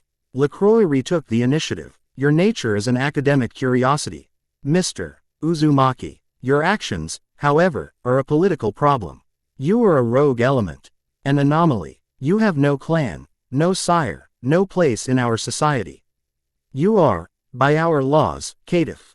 And caitiff in my city serve me, or they do not survive. So, you will tell me now, who are you? Where did you come from? And what is the extent of this chakra? The force of his dominate intensified. A battering ram of pure will against Naruto's mind. Tell me, obey, submit. Naruto remained impassive, but inside, he made a decision. He would give them a piece of the truth. A carefully selected, impossible piece that would confuse them more than any lie. I am from a world that is not this one, he said, his voice quiet but resonant. I was a soldier in a long war. I died, and then I woke up here, in your city. In this body. Silence. The prince stared at him, his mask of aristocratic confidence momentarily cracking. The sheriff, for the first time, shifted his weight. Alara Valerius took a half step forward, her scholarly curiosity flaring into utter astonishment. LaCroix was the first to recover, a short, sharp laugh escaping his lips. A traveler between worlds, a soul from another dimension. Do you take me for a fool? That is a tale for a Malkavian's fever dream. It is the truth, Naruto said simply. There was no way for them to disprove it, and it expli. Ned his unique nature far better than any fabricated story of a bizarre embrace. Let us assume, LaCroix said, his tone dripping with sarcasm, that I believe this fantasy. It changes nothing. You are here, in my city, under my rule. Your power whatever its source, is a tool. And all tools in my domain belong to me. He raised a hand, and the dominate reached its peak, a focused, crushing command. You will kneel. The air grew thick. The psychic pressure was immense, enough to buckle the will of an elder vampire. The sheriff took a half step forward, anticipating the need to physically force the issue. Naruto did not move. He simply closed his eyes for a second. He didn't fight the command. He didn't block it. He reached inward, to that tiny, hibernating ember of vermilion chakra, the last remnant of the nine-tailed fox. He gently nudged it. A wave of raw, untamed power, ancient and furious, washed through him. It was not his own chakra. It was Kurama's, an infinitesimal fraction of the Biju's consciousness. Its primal rage against all forms of control and subjugation. The prince's dominate did not just fail, it shattered. It was like trying to command a hurricane with a whisper. LaCroix staggered back a step, his hand flying to his temple, a look of shock and psychic pain on his face. The pressure he had been exerting had been reflected back at him 100-fold, infuse. Ed with an alien malice that clawed at his own beast. Alara gasped, her hands glowing with a faint, protective ward she had instinctively thrown up. Even the sheriff took off his sunglasses, his eyes wide with disbelief. Revealing the fiery, inhuman glow of a vampire's inner fury, Naruto opened his eyes. They were no longer just blue. Slitted, vertical pupils, crimson as blood, stared out from the cerulean depths. His canines seemed to elongate slightly, and faint, whisker-like marks on his cheeks darkened, becoming more pronounced. His voice, when he spoke, was a layered, dual-toned rumble, he calm baritone of Naruto overlaid with the deep, guttural snarl of a caged demon. I kneel. 2. No. 1. The raw, oppressive power emanating from him filled the penthouse, making the sterile, orate space feel like a primordial beast's lair. The city lights outside seemed to dim in comparison to the crimson glow in his eyes. LaCroix, clutching his desk for support, stared at him, his face pale with a mixture of fear and avarice. The anomaly was not just a powerful caitiff. He was host to something else. Something ancient and utterly alien. The potential power was staggering. The risk was incalculable. Naruto let the power recede. His eyes returned to their normal blue, the slitted pupils retracting. The oppressive presence vanished as quickly as it had appeared, leaving a ringing silence in its wake. He was once again just a calm man in strange clothes. But the image of what they had just seen was burned into the minds of everyone in the room.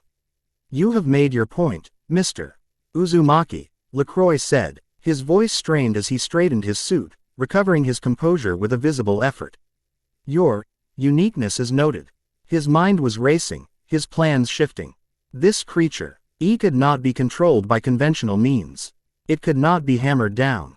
It would have to be handled with finesse. Perhaps we have been too hasty. An arrangement can be made.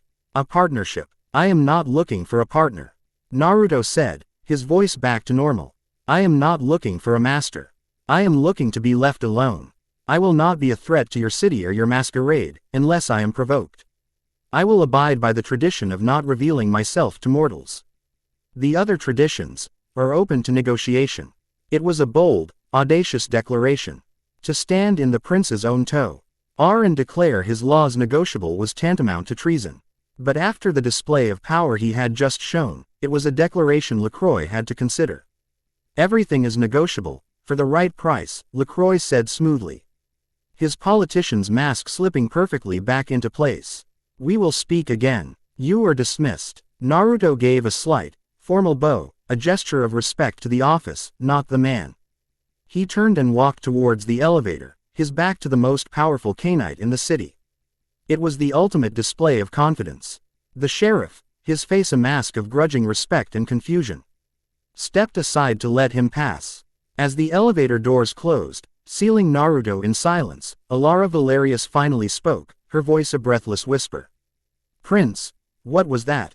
The energy I felt. It wasn't him. It was something inside him. A second soul, ancient and full of rage. It's impossible. It defies every principle of thaumaturgy. LaCroix stared at the closed elevator doors, a slow, predatory smile spreading across his face. The fear was gone, replaced by the fire of boundless ambition. Impossible, Miss Valerius. No, he purred, his eyes glittering with newfound purpose. Not impossible. A key to power beyond our wildest dreams. He will not be a pawn in the Jyhad. He will be the one who ends it. He looked out over his city, no longer seeing it as his kingdom, but as the first step in a new, glorious empire, with an impossible, world-breaking weapon at its heart. Chapter 4 End. Chapter 5. The Unorthodox Hunt. The energy signature from Venture Tower Regist. As a seismic event on every deep-level sensor the Special Affairs Division had deployed across the Los Angeles basin. In a sterile, windowless mobile command center parked in the anonymous belly of a downtown parking garage. The alert klaxon not as a sound, but as a cascade of crimson warnings across a central holographic display. Dr. Iris Thorne did not flinch. She simply pushed her glasses up the bridge of her nose. Her gray eyes narrowed in intense focus, and said 2 words into her throat mic. On screen, the holographic map of LA zoomed in on Venture Tower, isolating the energy bloom. It was unlike anything she had ever seen. It wasn't the chaotic, entropic spike of a dimensional breach, nor the steady, humming resonance of a high-level taumaturgical working. This was a biological signature, but one of impossible magnitude. It was sharp, sudden, and suffused with a coherent, directed intent that her sensors translated as pure, apex predator rage.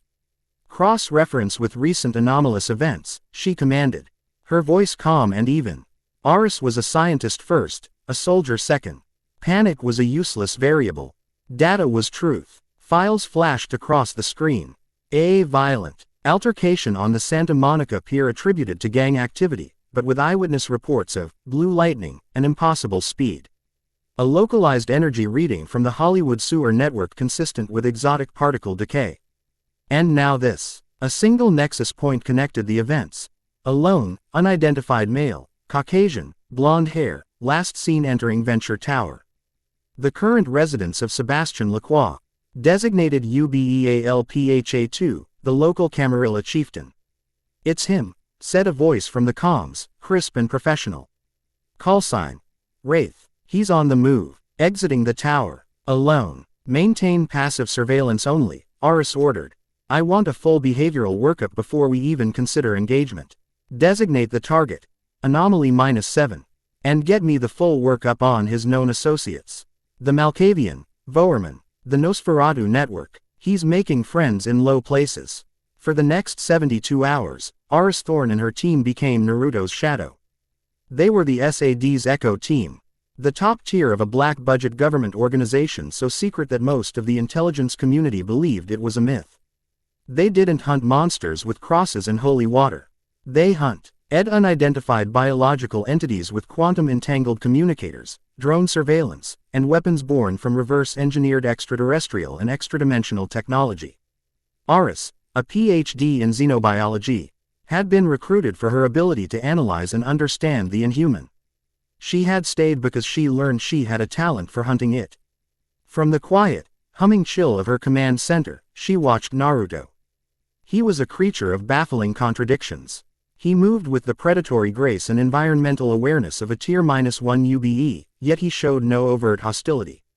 He wandered the city, observing, learning. He didn't feed, at least not in any way they could detect. He didn't seek to establish a territory through violence. He spent 5 days in the sewers, an act that her Eames psychologist profiled as either extreme paranoia or a form of nesting behavior. Then he walked into the den of the city's most powerful vampire and unleashed an energy blast that had momentarily bent the local magnetic field. He's not a standard Kainite, she murmured, watching drone footage of Naruto calmly walking through a crowded street, the mortals around him parting as if subconsciously sensing the predator in their midst. No photosensitivity, no discernible feeding pattern. The energy output is biological in origin but manifests like a directed energy weapon. He's a complete unknown, which makes him a priority 1 threat. Doctor, Wraith's voice came over the comms. Orders are to contain and study. Neutralize if containment fails. Containment of a target capable of leveling a city block with an energy burst is problematic, Iris countered, her mind already working, sifting through tactical options. We can't engage in a populated area. We need to choose the battlefield. Isolate him. Control the environment. She brought up a satellite map, her eyes scanning, discarding options. Hollywood was too dense. Santa Monica, too open. Her gaze settled on the southern edge of the city. The port of Long Beach. A sprawling, 24-hour industrial wasteland. A multi-square mile maze of shipping containers, warehouses, and colossal cranes. Minimal civilian presence at night. Perfect. He's moving south, Wraith reported, his voice tinged with anticipation. Towards the port. He's not moving south by accident, Aris realized aloud. He knows we're here. He's felt our surveillance for days. He's not running. He's leading us. A cold thrill, a mix of intellectual excitement and primal fear, ran down her spine. This wasn't just a monster. This was an intelligence. He's chosen the battlefield for us. Fine. Let's not disappoint him. Her fingers flew across the holographic interface, designing the trap. It was an elegant, multi-layered system based on all known Cainite vulnerabilities. Designed to subdue, disorient, and capture. Wraith, you're on point. Nomad, Chimera, you're on overwatch. I want the welcome wagon. Deployed in Sector GAMMA9. Full spread. I'll be on site. Command out. The fog rolled in from the sea just after midnight, a thick, damp blanket that swallowed sound and shrouded the port of Long Beach in a ghostly gloom. It was perfect. Aris stood on a gantry catwalk 4 stories up, a sleek, exoskeletal combat suit humming quietly around her. Her helmet's HUD painted the world in thermal outlines and tactical overlays. Below her, the designated kill box, a clearing surrounded by towering stacks of shipping containers, was a spider's web of hidden technology. Target has entered the perimeter. Nomad's voice, filtered through the comms, was calm. He's walking right into it, Doctor. He's too calm, Aris murmured, her own heart beating a steady, controlled rhythm. Hold your positions. Wait for my signal. She watched the Ermal silhouette of Anomaly 7 walk into the center of the clearing and stop. He stood there for a moment, head tilted as if listening to the groans of the cranes and the distant foghorns. He looked exactly like a creature that knew it was being watched. Now, Aris commanded. The night erupted. First came the light. A dozen high-intensity UV projectors, hidden on the surrounding containers, snapped on. Flooding the clearing with blistering, artificial sunlight scientifically proven to ignite vampiric flesh. Simultaneously, aerosolizers hissed, pumping the air full of a fine, silver particulate mist. A substance highly toxic to most shapeshifters and lycanthropes. Then came the sound. Sonic emitters, cleverly disguised as junction boxes, blasted the area with a multi-frequency sonic assault. Tuned to overload and rupture-enhanced auditory systems. Finally, the guns. Automated turrets popped from hidden recesses, their laser sights painting the target from a dozen different angles, ready to unleash a storm of silver-tipped, tranquilizer-filled flechettes. On Aris's HUD, it was a perfect execution. The target was blinded, deafened, choking on silver, and trapped in a cage of lethal light. Any other UBE she had ever encountered would be either a screaming pile of ash or a writhing, agonized mess ready for capture. But Anomaly 7 did not scream.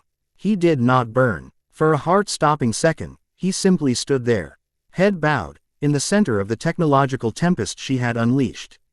Then, everything went to hell. Naruto felt the observers the moment he left Venture Tower. They were different from the kindred. Their focus was cold, passionless, like the lens of a microscope. They were hunters, but of a kind he didn't recognize. He knew their presence was a direct result of his power play with LaCroix. He had put blood in the water, and now a new kind of shark had arrived. For 3 days, he let them watch. He walked the city, absorbing its rhythms, all the while analyzing his observers. They were skilled, using technology he didn't understand to remain hidden. But they could not hide from Sage Mode. He felt their minute vibrations, the whisper of their encrypted communications. The hum of their technology. They were mortals, but they were dangerous. More dangerous, perhaps, than the Sabbath, because they were organized, intelligent, and methodical. He knew a confrontation was inevitable. So, he chose the place for it. The port was a perfect tactical environment, a shinobi's playground of shadows, heights, and obstacles. He walked into their carefully prepared killbox with his eyes wide open. Curious to see what the mortals of this world considered a threat. He was not disappointed. The UV lights snapped on, and he braced for the agony he'd expected that first morning in Santa Monica. Instead, it was just bright and warm, a pleasant, enveloping warmth that seemed to bolster the ember of Kurama's chakra within him. His daywalker nature, his greatest secret, rendered their primary weapon utterly useless. Faulty intelligence, he noted. The silver mist was an annoyance, clogging the air, but it had no effect on his physiology. He wasn't a creature of lunar weakness. The sound, however, was pain, a piercing, multi-layered shriek that stabbed directly into his brain, designed to rupture his enhanced eardrums. His senses, 100 times sharper than any mortal's, were his greatest asset and his greatest vulnerability. The sonic attack was a brilliant move. But where they saw a weakness to be exploited, he saw a wave to be countered. He didn't clap his hands together. He didn't need to. He simply held his right palm open and began to mold his chakra. Not into a full Rasengan, but into its foundational principle, the highest level of shape transformation. A miniature vortex of wind-style chakra, no larger than a marble, spun into existence in his palm. It didn't glow. It was nearly invisible, but it emitted a high-frequency vibration, a piercing hum at the edge of hearing. He modulated the rotation, tuning the frequency of his wind chakra until it perfectly matched the primary frequency of the sonic attack. Then he released it. A wave of focused vibration, a counter-resonance, shot out from his hand. It wasn't an explosion. It was a precise, surgical strike. Across the clearing, the quartz crystals in the sonic emitters, vibrating at two opposing, perfectly matched frequencies, instantly shattered. The sound cut off as if a switch had been flipped. Silence, profound and sudden, descended. Through the silver mist, he saw the automated turrets lock onto him. He didn't need to see the laser sights, he could feel their energy on his skin. He moved. He didn't just dodge, he flowed through the incoming storm of tranquilizer-filled flechettes. To the automated systems, he was a ghost, a blur that was never where it was supposed to be. To his own senses, the world slowed to a crawl. He saw each individual flechette, each silver tip gleaming in the UV light. He plucked two out of the air, their kinetic energy stinging his palm. Without breaking stride, he spun, and with two flicks of his wrist, sent the captured projectiles flying. They weren't lethal, they were precise. One flechette shattered the camera lens of a turret to his left. The other embedded itself perfectly in the exposed power cable of a turret to his right. Two guns, neutralized with their own ammunition.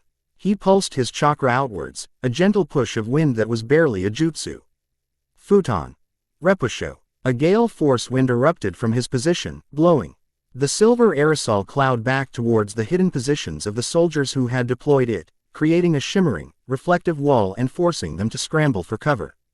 In less than 30 seconds, the perfect trap had been dismantled. He stood in the warm glow of the UV lights, the only part of the trap still functioning, and turned his attention to the leader. He had been tracking her throughout the entire exchange, her scent.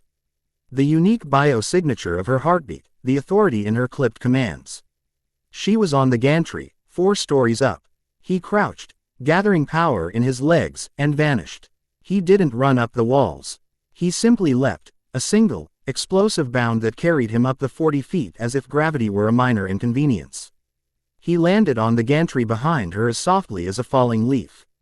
Aris Thorne felt a flicker of movement behind her, a subtle shift in the air pressure. Her combat instincts, honed by a dozen encounters with creatures that moved faster than sight, screamed. She spun, her pulse rifle coming up, its advanced targeting system already locking on. It was too late. A hand, impossibly fast, closed around the barrel of her rifle, not with crushing force, but with a precise grip that stopped her from aiming. Another hand gently tapped the side of her neck. She felt a tingling numbness spread through her arm, and her rifle clattered to the metal floor. Her fingers suddenly refusing to obey her commands. A perfect, nerve-striking technique. She found herself staring into a pair of calm, intensely blue eyes. Anomaly 7 was standing less than a foot from her. His expression not of anger or malice, but of quiet, analytical curiosity. That was a very elaborate welcome party, he said, his voice a low, steady baritone that held no trace of exertion. Aris's mind, her greatest asset, went into overdrive. Target has bypassed all countermeasures. Target has neutralized my weapon. Target is in melee range. Threat level. Absolute. But her body was frozen, not by fear, but by sheer, dumbfounded shock. Her perfect plan, her advanced technology, her highly trained team, all of it had been rendered irrelevant in moments, with an ease that was utterly terrifying. "Who are you?" she breathed, the question reflexive. "I could ask you the same thing," he replied, his gaze unwavering. "You've been following me for days. You watched me, you analyzed me, and then you tried to put me in a cage. I have not threatened your people. I have not broken your laws, as far as I can tell. So I will ask you a question in return, Doctor." He leaned in slightly, and his quiet intensity was more intimidating than any monstrous roar. "Why are you hunting me?" His question hung in the foggy air between them. It wasn't an accusation. It was a genuine inquiry. It was the question of a rational being asking for a logical explanation. And for the first time in her career, drive, Iris Thorne, the woman who had answers for everything, found that she had none. She was a scientist who had just encountered a data point that invalidated her entire theory of the universe. And it was looking at her, waiting for an answer. Chapter 5 End. Chapter 6. A Foundation in the Forgotten Places. The aftermath of his encounters with the prince and the hunter left Naruto with a singular, unassailable conclusion: his status as a wanderer was no longer a viable strategy. He was not a ghost drifting through this new world, he was a lightning rod. He had displayed his power to the supernatural and mortal authorities of this city, and in doing so, had painted a targ on his back so large it was visible from every shadow and every sterile government office. To remain mobile was to remain reactive, a leaf tossed in a storm of others' making. That was not the way of a shinobi. It was not the way of a Hokage. A cage did not run. A cage built. He established a center of power, a fortress, a village. He created a place from which to project strength, to protect his people, and to dictate the terms of engagement. He sat in a small, anonymous apartment in Koreatown, a temporary safe house Echo had secured for him. The blinds were drawn, but he could feel the LSE of the city outside, the endless traffic, the million beating hearts, the cold stillness of the other predators who shared the night. He was an island in that sea, and the tide was rising. He initiated a secure, encrypted connection to Echo. He didn't type. He simply sent a single packet of data, a thought, a concept, an intent. "I am done reacting. I need a home, a fortress, a place off every map, a place to make a stand." The reply was almost instantaneous, not in words, but in a flood of data that filled the monitor of the burner laptop before him. Blueprints, geological surveys, forgotten municipal records from a century ago. Echo had been thinking along the same lines. She hadn't seen a target to be managed, she had seen an anchor point around which a new network could be built. The file she sent was labeled Project Terminus.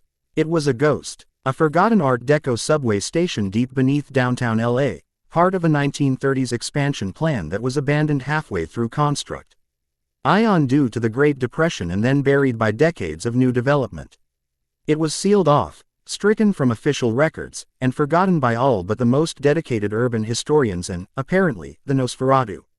It was connected to the main sewer network, had access to high-capacity municipal power lines, and was structurally sound, encased in a shell of bedrock and century-old concrete. It was perfect. The data packet ended with a simple text query from Echo. "Greater than when do we start?" Naruto looked at the screen, at the blueprints for his future castle. "Greater than now." Echo was the first to arrive. She saw the abandoned station not through the eyes of a creature of filth, but through the lens of a master strategist. The main concourse was a vast, cathedral-like cavern, a perfect defensible killbox. The multiple levels and branching tunnels offered layers of security and endless ambush points. The thick concrete walls would block most conventional surveillance. It was a paranoid's dream come true. "It will do," she rasped to one of her ghouls, a shambling, long-limbed creature named Gristle who was carefully unloading a server rack from a repurposed maintenance cart.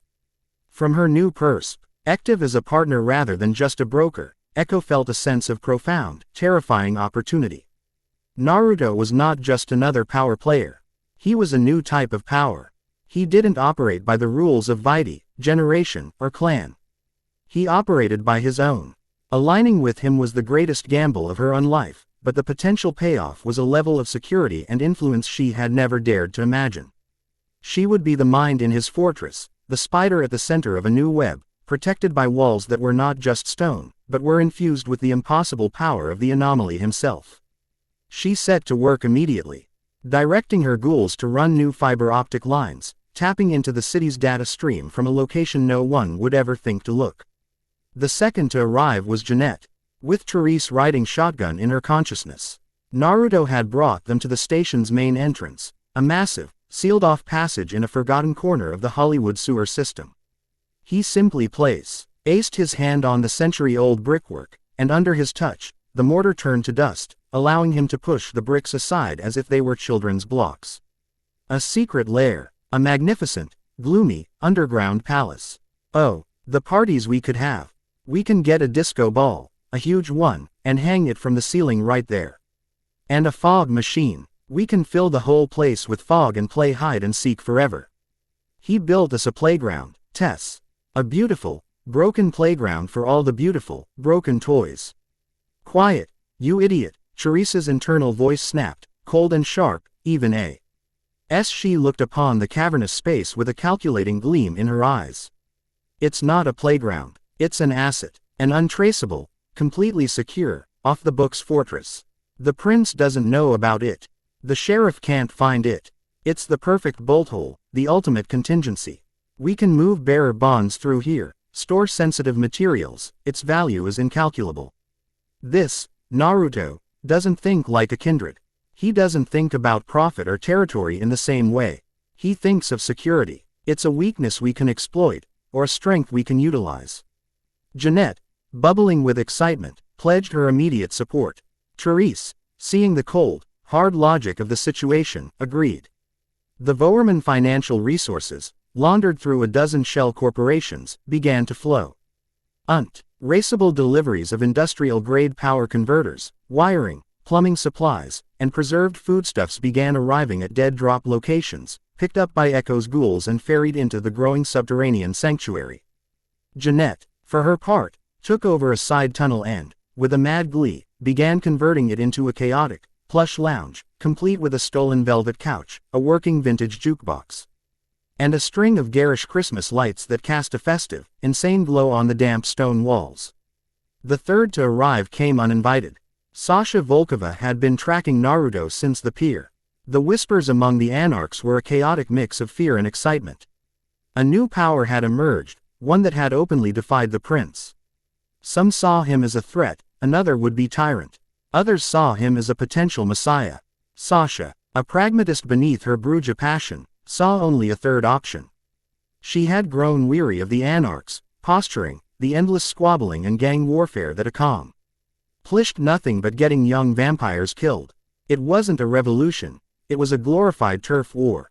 She found the subway station by tracking the strange energy signature of Naruto's work, a low, constant hum of power that felt like nothing else in the city. She confronted him in the main concourse, where he was meticulously painting a massive, complex seal on the floor with a brush dipped in a mixture of his own blood and iron filings.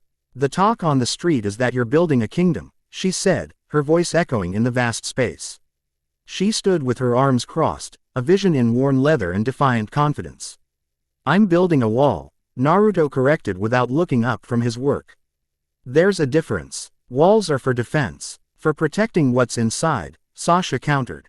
What are you protecting? Who are your people? Anyone who wants to stop being a pawn in a game they can't win, he said, finally straightening up and looking at her. That was the answer she had been hoping for. The anarchs are falling apart, she stated bluntly. Nines Rodriguez holds them together with charisma and fists, but he has no long-term strategy. They're rebels without a future. You're different. You don't just fight, you build. I want in. What do you offer? Naruto asked. I'm one of the best fighters in the Free State, she said with no hint of arrogance. I can train your defenses. I can be your liaison to the anarchs who are smart enough to see the bigger picture. I can be your weapon.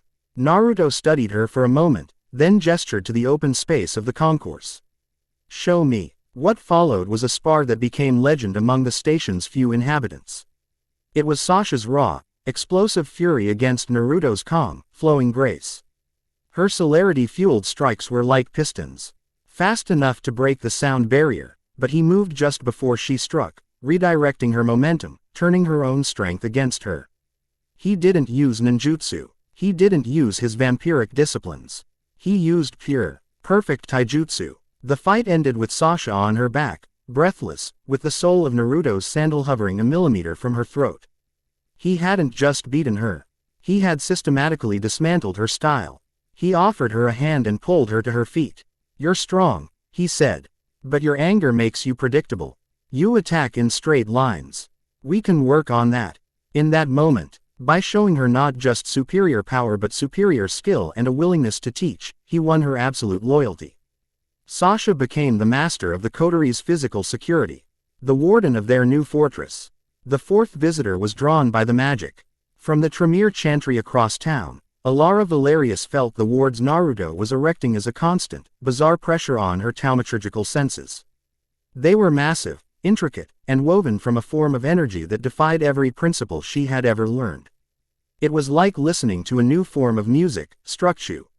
Read with a harmony and rhythm that was alien yet undeniably brilliant.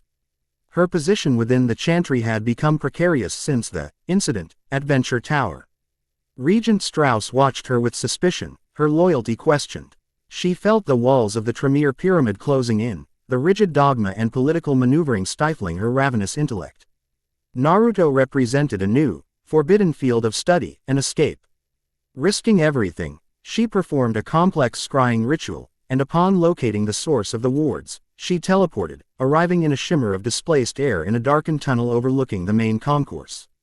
She watched, hidden in shadow, as Naruto worked on a massive seal ringing the primary entrance.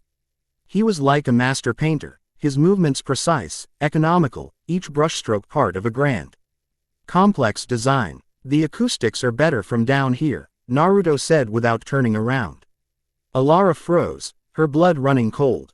He had sensed her. Her magical concealment was perfect. No other kindred should have been able to detect her. She slowly emerged from the shadows, her posture rigid with a mixture of fear and academic pride. "Your work is unprecedented. It has the structure of a hermetic ward. But the energy source is vital. It feels alive." Naruto looked at her, his expression unreadable. "It is a defensive seal. It will alert us to any who approach with hostile intent and repel those whose will is not strong enough to pass." Instead of the hostility or suspicion she expected, she saw a flicker of genuine interest in his eyes. "You are a scholar of your world's magic," he stated.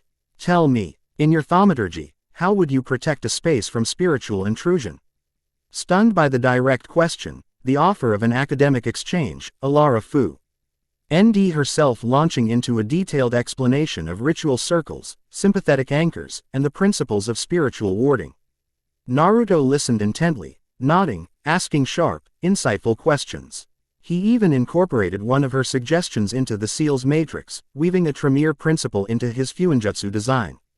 This act of intellectual openness, so contrary to the Tremere's jealous hoarding of knowledge, was a more potent seduction than any flattery. Alara began making regular, secret visits to the station, becoming the coteries' reluctant magical consultant, her fascination with Naruto's power slowly eclipsing her fear of her clan's retribution. The final piece of their impossible alliance arrived broken and confused. Dr. Aris Thorn had been suspended indefinitely. Her report on the failure to contain Anomaly 7 had been met with cold disbelief by her superiors at the Special Affairs Division. Her assertion that the target had shown restraint, intelligence, and even a form of mercy was dismissed as a symptom of psychological trauma or, worse, sympathy. She was now a person of interest to her own agency, her every move monitored. Her world, once a neat, ordered place of data and scientific principles, had been shattered. Anomaly 7 was a living contradiction to everything she knew. A monster with a moral code. A creature of death that radiated a strange, vital energy. She had to understand. Cutting off her trackers with techniques she had learned hunting others, she went dark.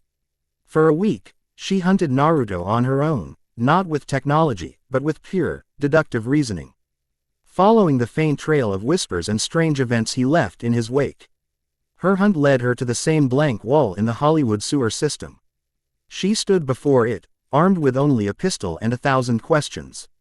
Unsure of her next move. The wall shimmered. Naruto stepped out, his expression calm. "I was wondering when you'd find your way here," he said. Aris raised her pistol, her hand steady despite the tremor in her soul. "I'm not here to fight." "I know," he said. "You're here for answers. But your people are looking for you. They think you've turned. Coming here was a dangerous move." "You are the most dangerous thing I have ever encountered," she replied, her voice tight. "And you let me live. I need to know why." He looked at her, and in his eyes, she saw not a monster, but a weary soldier who understood the cost of taking a life. "Because you are not my enemy," he said. "You are a seeker of knowledge who happens to be pointing a gun. Your leaders are the ones who gave the order. Now, you have a choice. You can stay on the surface and let them recondition you, or you can come inside, where they cannot find you. You can be my guest, and my prisoner, until I can be sure I can trust you."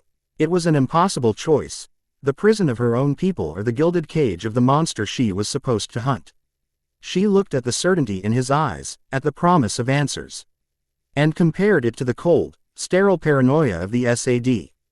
She lowered her pistol. Her arrival created the first major internal conflict for the nascent coterie. Sasha saw a mortal hunter, an enemy to be eliminated. Jeanette saw a new, interesting toy. Echo saw a security risk and a potential source of intelligence on a new threat. Alara saw a scientific mind to converse with. It was Naruto who settled the debate. "She stays," he declared. "She is our guest. She will be treated with respect. But she will not leave. She knows of this place, and she is our only expert on the people who are now hunting all of us." And so, the circle was complete. One evening, after a long cycle of work, they all found themselves in Jeanette's chaotic lounge. Naruto was quietly meditating. Echo was monitoring her new, perfectly secure network. Sasha was cleaning her weapons. Alara was reading a scroll on sealing theory that Naruto had written for her. Aris was sitting apart from them all, observing. A reluctant Daniel in the lion's den. The jukebox was playing a soft, melancholic blues tune. They were an impossible collection. A dimension-traveling vampire ninja, a chaotic Malkavian, a cynical Nosferatu, a revolutionary Bruja, a heretical Tremere, and a disgraced government hunter. They were enemies, rivals, and strangers. But as they sat there, in the quiet heart of the fortress they were building together, a different reality began to dawn on them all. They were a coterie. They were a faction of 6. And in the dark, bloody world of the Jyhad, they had just put themselves on the map. There was no going back. Chapter 6 End. Chapter 7. The Tremere Gambit. The summons came not as a letter or a call, but as a suffocating, psychic pressure. For Alara Valerius, it was a fee. Ling Shi had known her entire unlife, the inescapable, imperious will of Regent Maximilian Strauss. It was a hook in her soul, a reminder of the unbreakable blood bond that tied her to the Tremere pyramid. It commanded her immediate return to the Chantry, and it was a command she could not disobey. She stood before Naruto in the subway station's makeshift workshop, a half-finished sealing scroll between them, and felt a cold dread wash through her. "I am being summoned," she said, her voice a strained whisper. "I have to go." Naruto looked up from the scroll, his blue eyes instantly discerning the fear beneath her calm academic facade. "Strauss," he stated. "It wasn't a question. He is the regent. My master in the pyramid," she affirmed, her hands trembling slightly. To disobey is unthinkable. The journey to the Chantry was a torment. She didn't take a car. She used a simple teleportation cantrip, arriving in the sterile, oppressive quiet of the Chantry's entrance hall. The air itself was different here, heavy and thick with the scent of old parchment, dried blood, and the omnipresent tang of ozone from constant magical workings. The walls were lined with glowering, stone-faced gargoyles, their eyes seeming to follow her every move. They were not mere statues. They were guards, bound spirits and lesser vampires warped by blood magic into eternal servitude. They were a constant reminder of the price of failure within the clan. Strauss was waiting for her in his private study. The room was a scholar's nightmare, obsessively neat, every scroll and artifact perfectly placed. It was a room that tolerated no deviation, no chaos. He sat behind a massive desk of polished obsidian, his fingers steepled, his expression one of cold disappointment. "You have been remiss in your duties, apprentice," Strauss began. His voice a low, chilling monotone. "Your field reports on the anomaly have ceased. Yet my own scrying finds you have been spending a great deal of time in its presence. You have been consorting with it in its nest of filth, surrounded by Nosferatu, Malkavians, and other dregs." "I was studying it, as ordered," Alara said, her voice tight. "Its fuinjutsu is a paradigm-shifting discovery. It warrants deep, long-term analysis. It warrants appropriation," Strauss corrected coldly.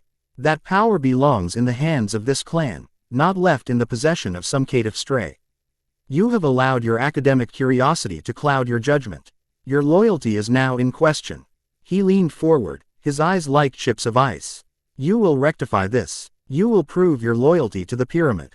You will return to the anomaly, and you will bring me a sample of its blood." Alara felt her own vitae run cold. A blood sample. With that, Strauss could begin to unravel the secrets of Naruto's power. Devise ways to control or replicate it, or worse, create a sympathetic link to target him directly. "Regent, its power is immense. Its senses, it would know. Then you will be clever." Strauss snapped, his patience wearing thin. "Cut it. Accidentally. Seduce it, if you possess the capacity. I do not care about the means. You will bring me its vitae, or you will be stripped of your rank and repurposed. The gargoyles outside are always in need of fresh souls to animate their stone flesh. Do you understand your options, Alara?" The threat was not idle. She had seen it happen before. To be repurposed was to have her mind, her personality, her very soul, erased and used as raw fuel for the clan's magical machinery. It was an eternity of mindless servitude. She bowed her head, the weight of the pyramid crushing her. "Yes, Regent, I understand." Returning to the subway station felt like walking from a tomb into a vibrant, living world. The air here was damp and earthy, but it was alive with the sound of work, of purpose. She could hear Sasha's grunts and the thud of fists on a punching bag in the distance, the clatter of Jeanette laughing at something on the jukebox. The steady hum of Echo's servers. It was a chaotic symphony, but it was a symphony of life, not the sterile, dead silence of the chantry. She found Naruto in the hydroponics bay he had constructed, a large chamber illuminated by soft, chakra-infused glowstones. He was tending to a series of strange, pale plants, examining their leaves with a scholar's focus. He had explained Had with the right application of nature energy, he could cultivate plants that would produce a nutrient-rich sap, a potential component for a blood substitute. He turned as she entered, a warm smile on his face that instantly evaporated when he saw her expression. "Alara," he said, his voice soft with concern. "What's wrong? You look like you've seen a ghost." I spoke with Regent Strauss," she stammered, her mind racing. Trying to formulate a plan. How could she possibly do this? "He's angry," Naruto surmised, wiping his hands on a cloth. "About your visits here. He is displeased," she admitted. Her eyes darting around the room, looking for an opportunity. She saw a sharp pruning knife lying on a workbench. "Just a small cut, a nick, an accident. He believes your fuinjutsu could be a threat to the clan." "He's right," Naruto said without malice. "Any power can be a threat in the wrong hands. His own magic is proof of that." Her heart hammered against her ribs. She walked over to the workbench, her movements stiff. "I was just thinking about the warding matrix for this chamber. If we were to inscribe a secondary rune." She picked up the knife, her hand slick with a nervous sweat. She turned back to him, gesturing with the blade to make a point about the inscription process. Her plan was to accidentally, nick his arm with the blade, to collect the single drop of blood she needed. It was clumsy, foolish, desperate. Naruto didn't even look at the knife. His gaze was fixed on her face, his blue eyes full of a startling, disarming empathy. "Alara," he said gently. "He threatened you, didn't he? He's forcing you to do something you don't want to do." His words cut through her panic like a scalpel. He wasn't angry. He wasn't suspicious. He saw her distress, her fear, her inner turmoil.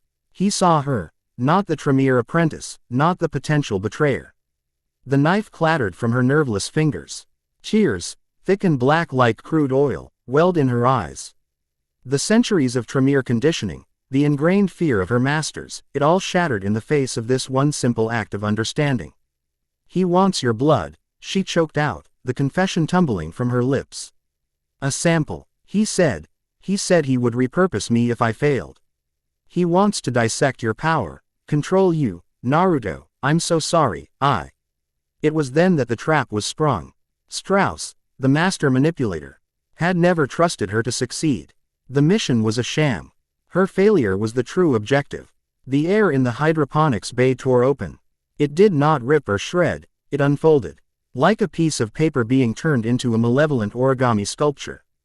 The laws of physics groaned in protest as a portal of jagged, obsidian black energy erupted between Naruto and Alara. Tendrils of solidified shadow, crackling with blood-red energy, shot out and wrapped around Alara's limbs. She screamed as the tendrils tightened, burning her skin and draining her strength. It was a translocation binding ritual, a high-level piece of thaumaturgy designed to abduct and imprison. Naruto moved in a blur, his hand reaching for her, but he was too late. The tendrils yanked her backward, pulling her into the screaming, non-Euclidean vortex. The last thing she saw were his eyes, the calm empathy replaced by a sudden, terrifying flash of incandescent rage. Then the portal snapped shut with a sound like shattering glass, leaving behind only a scorch mark on the floor that smelled of burnt blood and ozone. Naruto stood staring at the spot where she had vanished, his fists clenched so tight his knuckles were white. He had felt the arrogance in the magic, the cold, calculated cruelty of it. This was not just an abduction. It was a challenge, a gauntlet thrown down. "I have your friend," the magic seemed to sneer. "Come and get her if you dare." The coterie convened in Echo's command center within minutes, drawn by the psychic backlash of the portal. The atmosphere was thick with tension. Tremere blood magic, Sasha snarled, punching a concrete pillar and leaving a spiderweb of cracks. Arrogant, pyramid-humping bastards. They snatched her right out from under our noses. The energy signature was immense, Aris said, her eyes fixed on a sensor she'd been calibrating. It momentarily created a localized pocket of unstable spacetime. Their control over fundamental forces is terrifying. They're confident. Echo rasped from her command chair, her fingers flying across her keyboards. They pulled her back to the chantry. They want him to go there. It's their fortress, their nexus of power. It's a suicide mission. Janette, for once, was quiet, her usual manic energy replaced by a dark, brooding intensity. "The pointy hats have a very, very nasty house," she whispered, tracing patterns on a dusty monitor. "It's full of twisty-turny corridors that lie. You walk straight, but you're really going sideways. The walls watch you, and the floors want to eat your feet." Naruto listened to them all, his face a mask of cold fury. He was the leader of this nascent village. One of his people, one who had put their trust in him over their own clan, had been taken from his protection. This was an insult he could not ignore. "Echo," he commanded, his voice low and dangerous. "Give me a schematic of the university campus where the chantry is hidden." "Already on it," the Nosferatu replied, projecting a holographic map between them. "Aris," he continued, turning to the hunter. "Mundane security. Patrols, cameras, access points. I can map their patrol routes and find blind spots in their camera coverage." Aris affirmed, her tactical mind clicking into gear. "Sasha, I need a distraction. A big one. On the far side of the campus. Draw their physical security away from our infiltration point." Sasha grinned, a fierce, predatory expression. "I can be very distracting." "Janette," he looked at the Malkavian. "Your insight. You see the madness in that place. You will be our guide through it." Janette looked up, a slow, wicked smile spreading across her face. "Oh, goody, a field trip to the funhouse. I will go in and get Alara," Naruto stated. "You all will be my support. We go in tonight." He was not asking, he was giving an order. And for the first time, this impossible collection of rogues and outcasts moved as one, a single coterie with a single, unified purpose. The assault on the chantry began under the cover of a moonless night. Sasha's distraction was a work of brutalist art. A series of explosions targeting the campus power grid followed by her single-handedly engaging a squad of university security guards, leading them on a wild chase away from their target. Following Echo's real-time guidance and Aris's tactical pathfinding, Naruto and Janette slipped onto the campus. Moving like shadows, they bypassed the mundane security, but as they approached the old, Gothic Revival building that housed the chantry, the air itself grew thick and strange. "Not the front door," Janette whispered, tugging on his sleeve. "It's a liar. It eats happy thoughts. The window. The one that reflects the big oak tree." Naruto looked. There was no oak tree. There was only a brick wall. But in the reflection of one particular stained glass window, the ghostly image of a massive, ancient oak shimmered into existence. Trusting her fractured but potent insight, he led them to the window. It was cold to the touch, but as he pushed, it swung inward not like glass, but like a silent, well-oiled door, opening into the chantry's oppressive darkness. Inside, the nightmare began. The hallway they entered seemed normal at first, but as they walked, Naruto realized the torch sconces on the wall were not repeating. The corridor was stretching, elongating into an impossible length. "It's a loop," he murmured, his sage senses feeling the warped space-time. "Nope, it's a spiral," Janette corrected cheerfully. "We just have to walk backwards for 13 steps, then hop on one foot." Duh, it was insane advice, but Naruto, sensing the twisted logic of the Malkavian's madness, did as she said. As he completed the 13th backward step, the hallway snapped back to its normal proportions, a new door appearing at the end. They faced constructs of blood and stone. Gargoyles with tormented souls bound inside them attacked with surprising speed, but Sasha's earlier training paid off. Naruto moved with a fluid, defensive grace, his strikes aimed at the binding runes on their bodies, shattering the enchantments and releasing the spirits within with a grateful sigh. They encountered pools of blood that rose up to form slick, vaguely humanoid shapes, lashing out with tendrils of vitae. Naruto countered with Sweden, Mizorupa water style, wild water wave, his own pure chakra-infused water diluting and dispersing the blood elementals. Guided by Janette's insane directions, turn left at the screaming portrait. And Echo's hacking of the chantry's few electronic systems. They delved deeper, finally arriving at a pair of massive, obsidian doors inscribed with powerful, glowing runes. The central ritual chamber. Naruto blasted the doors open with a controlled pulse of chakra and stepped inside. The room was a vast, circular amphitheater, the floor a dizzying mosaic of interlocking ritual circles, all glowing with a malevolent red light. In the exact center of the room, suspended in the air within a pulsating, translucent cage of solidified blood, was Alara. She was unconscious, her face pale. And standing beside the cage, his hands clasped behind his back, was Regent Maximilian Strauss. "I am impressed, Anomaly," Strauss said, his voice echoing with smug satisfaction. "You navigated my labyrinth. A pity your journey ends here." "Let her go, Strauss," Naruto said, his voice dangerously calm. "This is between you and me." "Oh, I quite agree," the Regent smiled. "She is merely the catalyst. The prize, as you. Once I have flayed the secrets of your power from your very soul, the Tremere clan will be eternally grateful." He raised a hand, and the room flared with power. "Let the lesson begin." Ignis Amarus, a torrent of emerald green fire, tasting of bitterness and bile, erupted from the floor, roaring towards Naruto. He didn't flinch. A single hand sign, and a wall of churning water rose from the ambient moisture in the air, meeting the unholy fire with a hiss of steam. "Sweden. Sujinheki." Strauss's eyes widened slightly. "An elementalist. How quaint." He clenched his fist. "Sanguine congelatio." Naruto felt he vitae in his own dead veins try to respond, to thicken and freeze solid.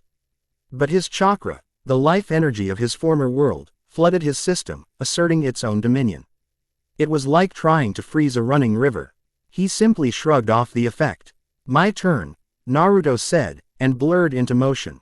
The battle was a clash of diametrically opposed forces. Strauss was a master of static, ritualistic power. His spells potent but requiring focus and incantation. Naruto was a whirlwind of dynamic energy, his jutsu flowing one into the next, his physical prowess filling the gaps between them. He countered blood bolts with wind blades, and when Strauss attempted to leech his energy with theft of vitae, he overloaded the spell with a surge of raw, untamed sage chakra that sent the regent stumbling back, clutching his head.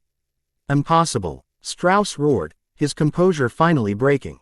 No caitiff whelp should have such power, such control. I am far more than you can comprehend, Naruto said. Coming to a stop before the blood cage, he began to form a Rasengan in his palm, the familiar, high-pitched shriek filling the chamber.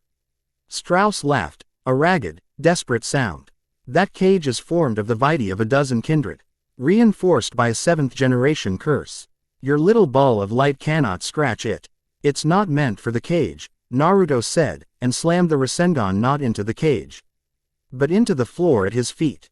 The effect was cataclysmic. The Rasengan didn't just break the stone, it attacked the very foundation of the ritual circles etched upon it. The spinning vortex of pure chakra acted like a metaphysical grinder, shredding the complex lines of power, causing a massive, uncontrolled backlash. The entire chamber shuddered. The glowing runes flared and died. The blood cage flickered and dissolved, dropping an unconscious Alara to the floor. Naruto caught her gently, throwing her over his shoulder as the chamber began to fall apart. Chunks of the ceiling rained down, and the walls cracked. Bleeding raw magical energy. Strauss stood amidst the chaos, his face a mask of utter disbelief and fury as his fortress of power crumbled around him. This is not over, Anomaly. The pyramid will not forget this. He screamed over the roar of destruction. I'm counting on it, Naruto called back, and vanished with Alara in a blur of motion, leaving the Tremere region to the ruin of his own making. They emerged from the chantry moments before the main steeple collapsed, the ancient building groaning as the magical forces that held its impossible architecture together finally failed. Back in the safety of their subterranean home, they laid Alara down in the infirmary Aris had set up. She awoke an hour later. The first thing she saw was the anxious faces of her new coterie gathered around her. Sasha, Aris, Janette, Echo on a nearby monitor, and Naruto. You came for me, she whispered, her voice hoarse. We don't leave our own behind, Sasha said gruffly, clapping her on the shoulder. Alara looked at Naruto, her eyes full of an emotion that dwarfed her former loyalty to the Tremere. She had been a pawn to her clan, a disposable tool. To these people, this impossible collection of misfits, she was one of their own. Her choice had been made for her, and she had never felt so free. They had won the battle, rescued their friend, and solidified their bond. But in doing so, they had declared open war on one of the most powerful and vindictive factions in the world. The Jyhad was no longer a distant, abstract concept. They had just dragged it to their very doorstep. Chapter 7 End. Chapter 8. The Anarch Accord.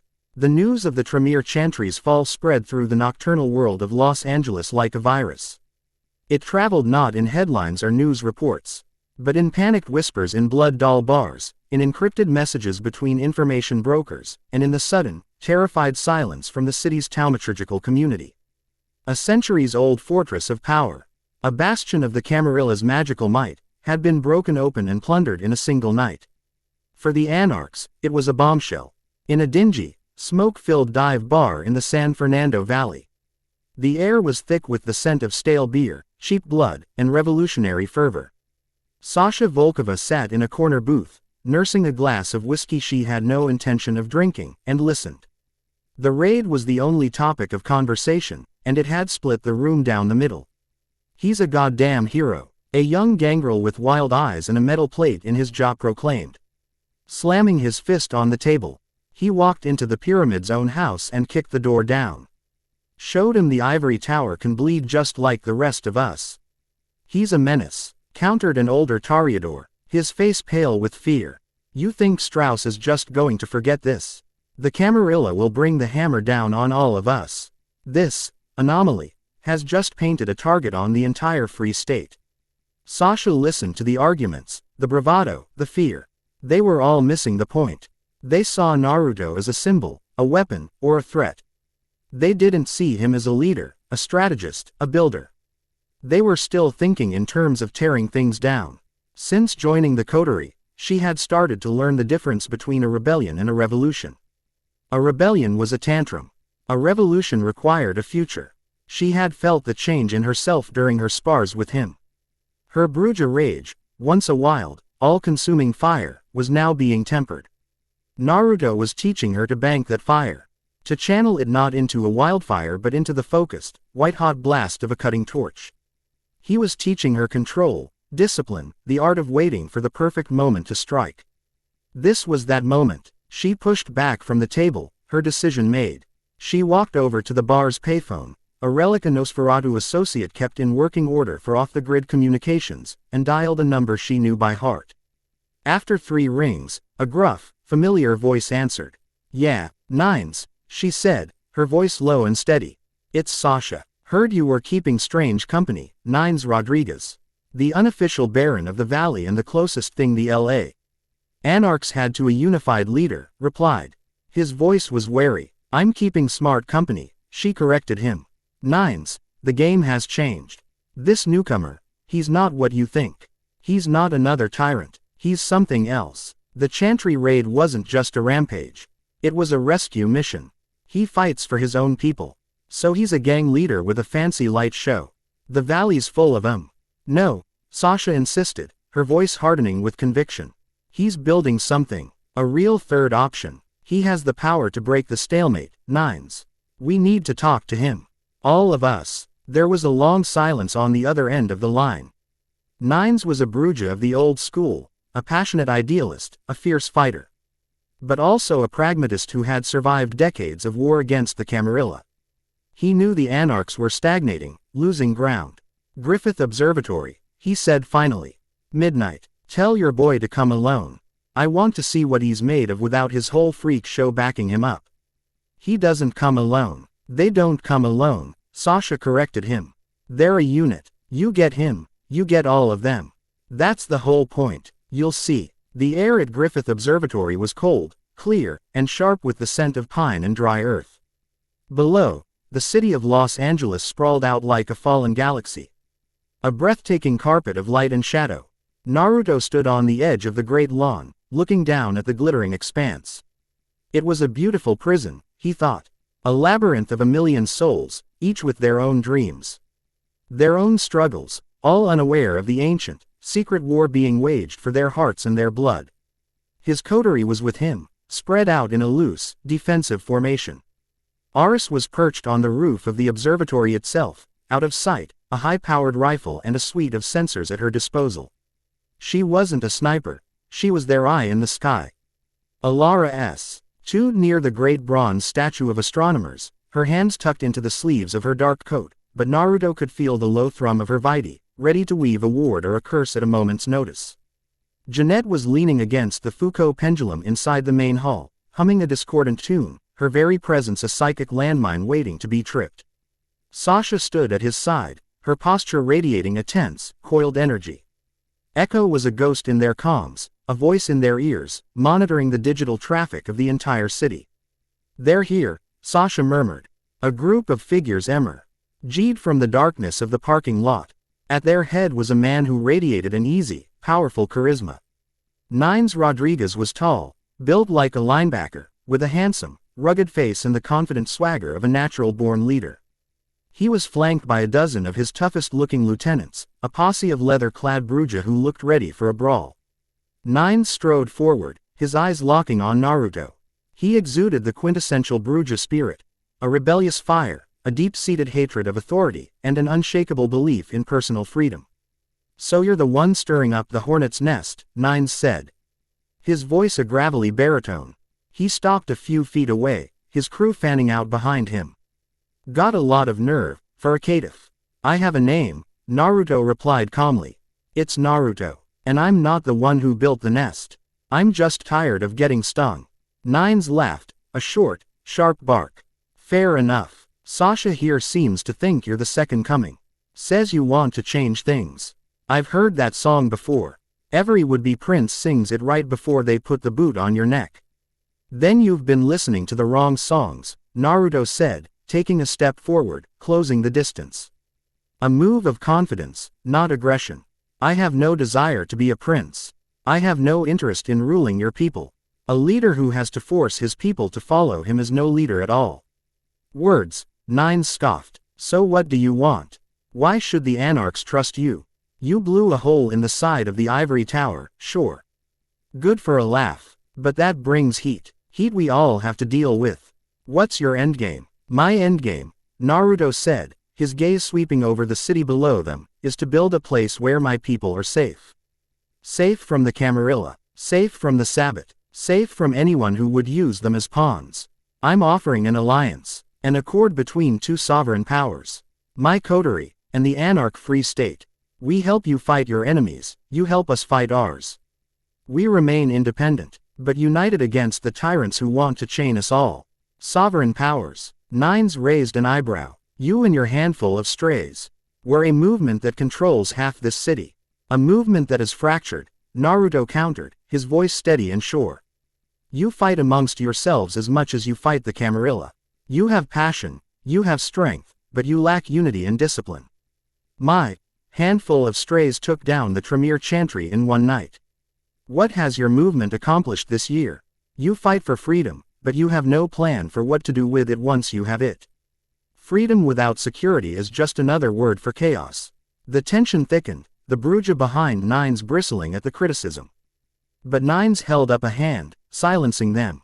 He studied Naruto, a new respect dawning in his eyes. This wasn't some power-mad brute. This was a thinker, an ideologue. So that's your big idea? Nines challenged. Replace their chains with your own. No, Naruto said firmly.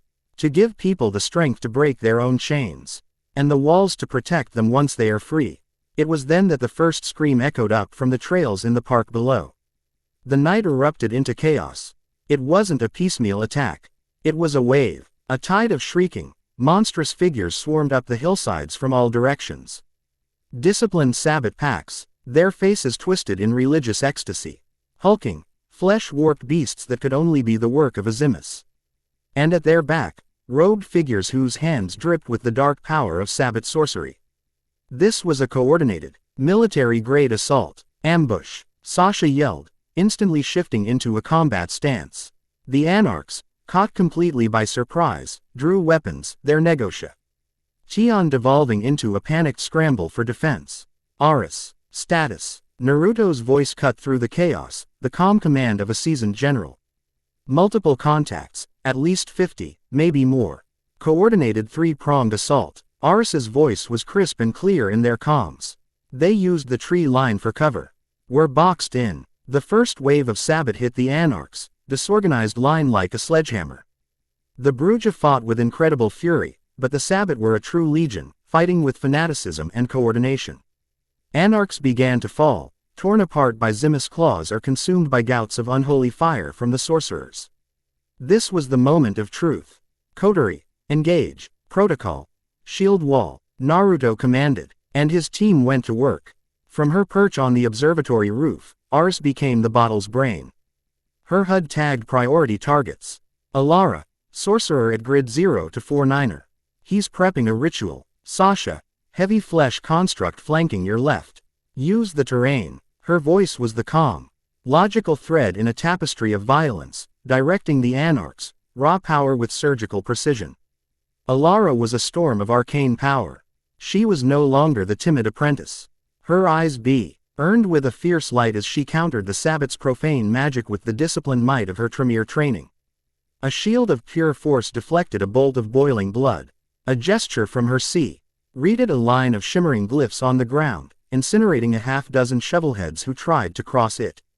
She was protecting the Anarchs, the very people who scorned her clan, and she fought with a righteous fury she had never known. Sasha was a red-fanged whirlwind, fighting back-to-back with Nines. But her rage was focused now. She ducked under a wild swing that would have once caught her, her movements economical. Her strikes precise and devastating. She saw an opening Nines missed and drove her boot into a Sabbat's knee, shattering it, a move Naruto had taught her. She and Nines were a bulwark, a wall of pure Bruja might holding the line. Janette was a weapon of pure chaos. She danced through the edges of the fight, her laughter echoing like mad bells. She didn't throw a punch.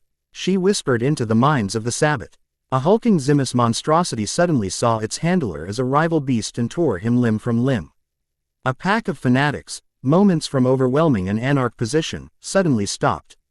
Screaming in terror at phantoms only they could see. She was breaking their minds, turning their greatest strength, their fanatical unity, into their greatest weakness. But the Sabbat were relentless.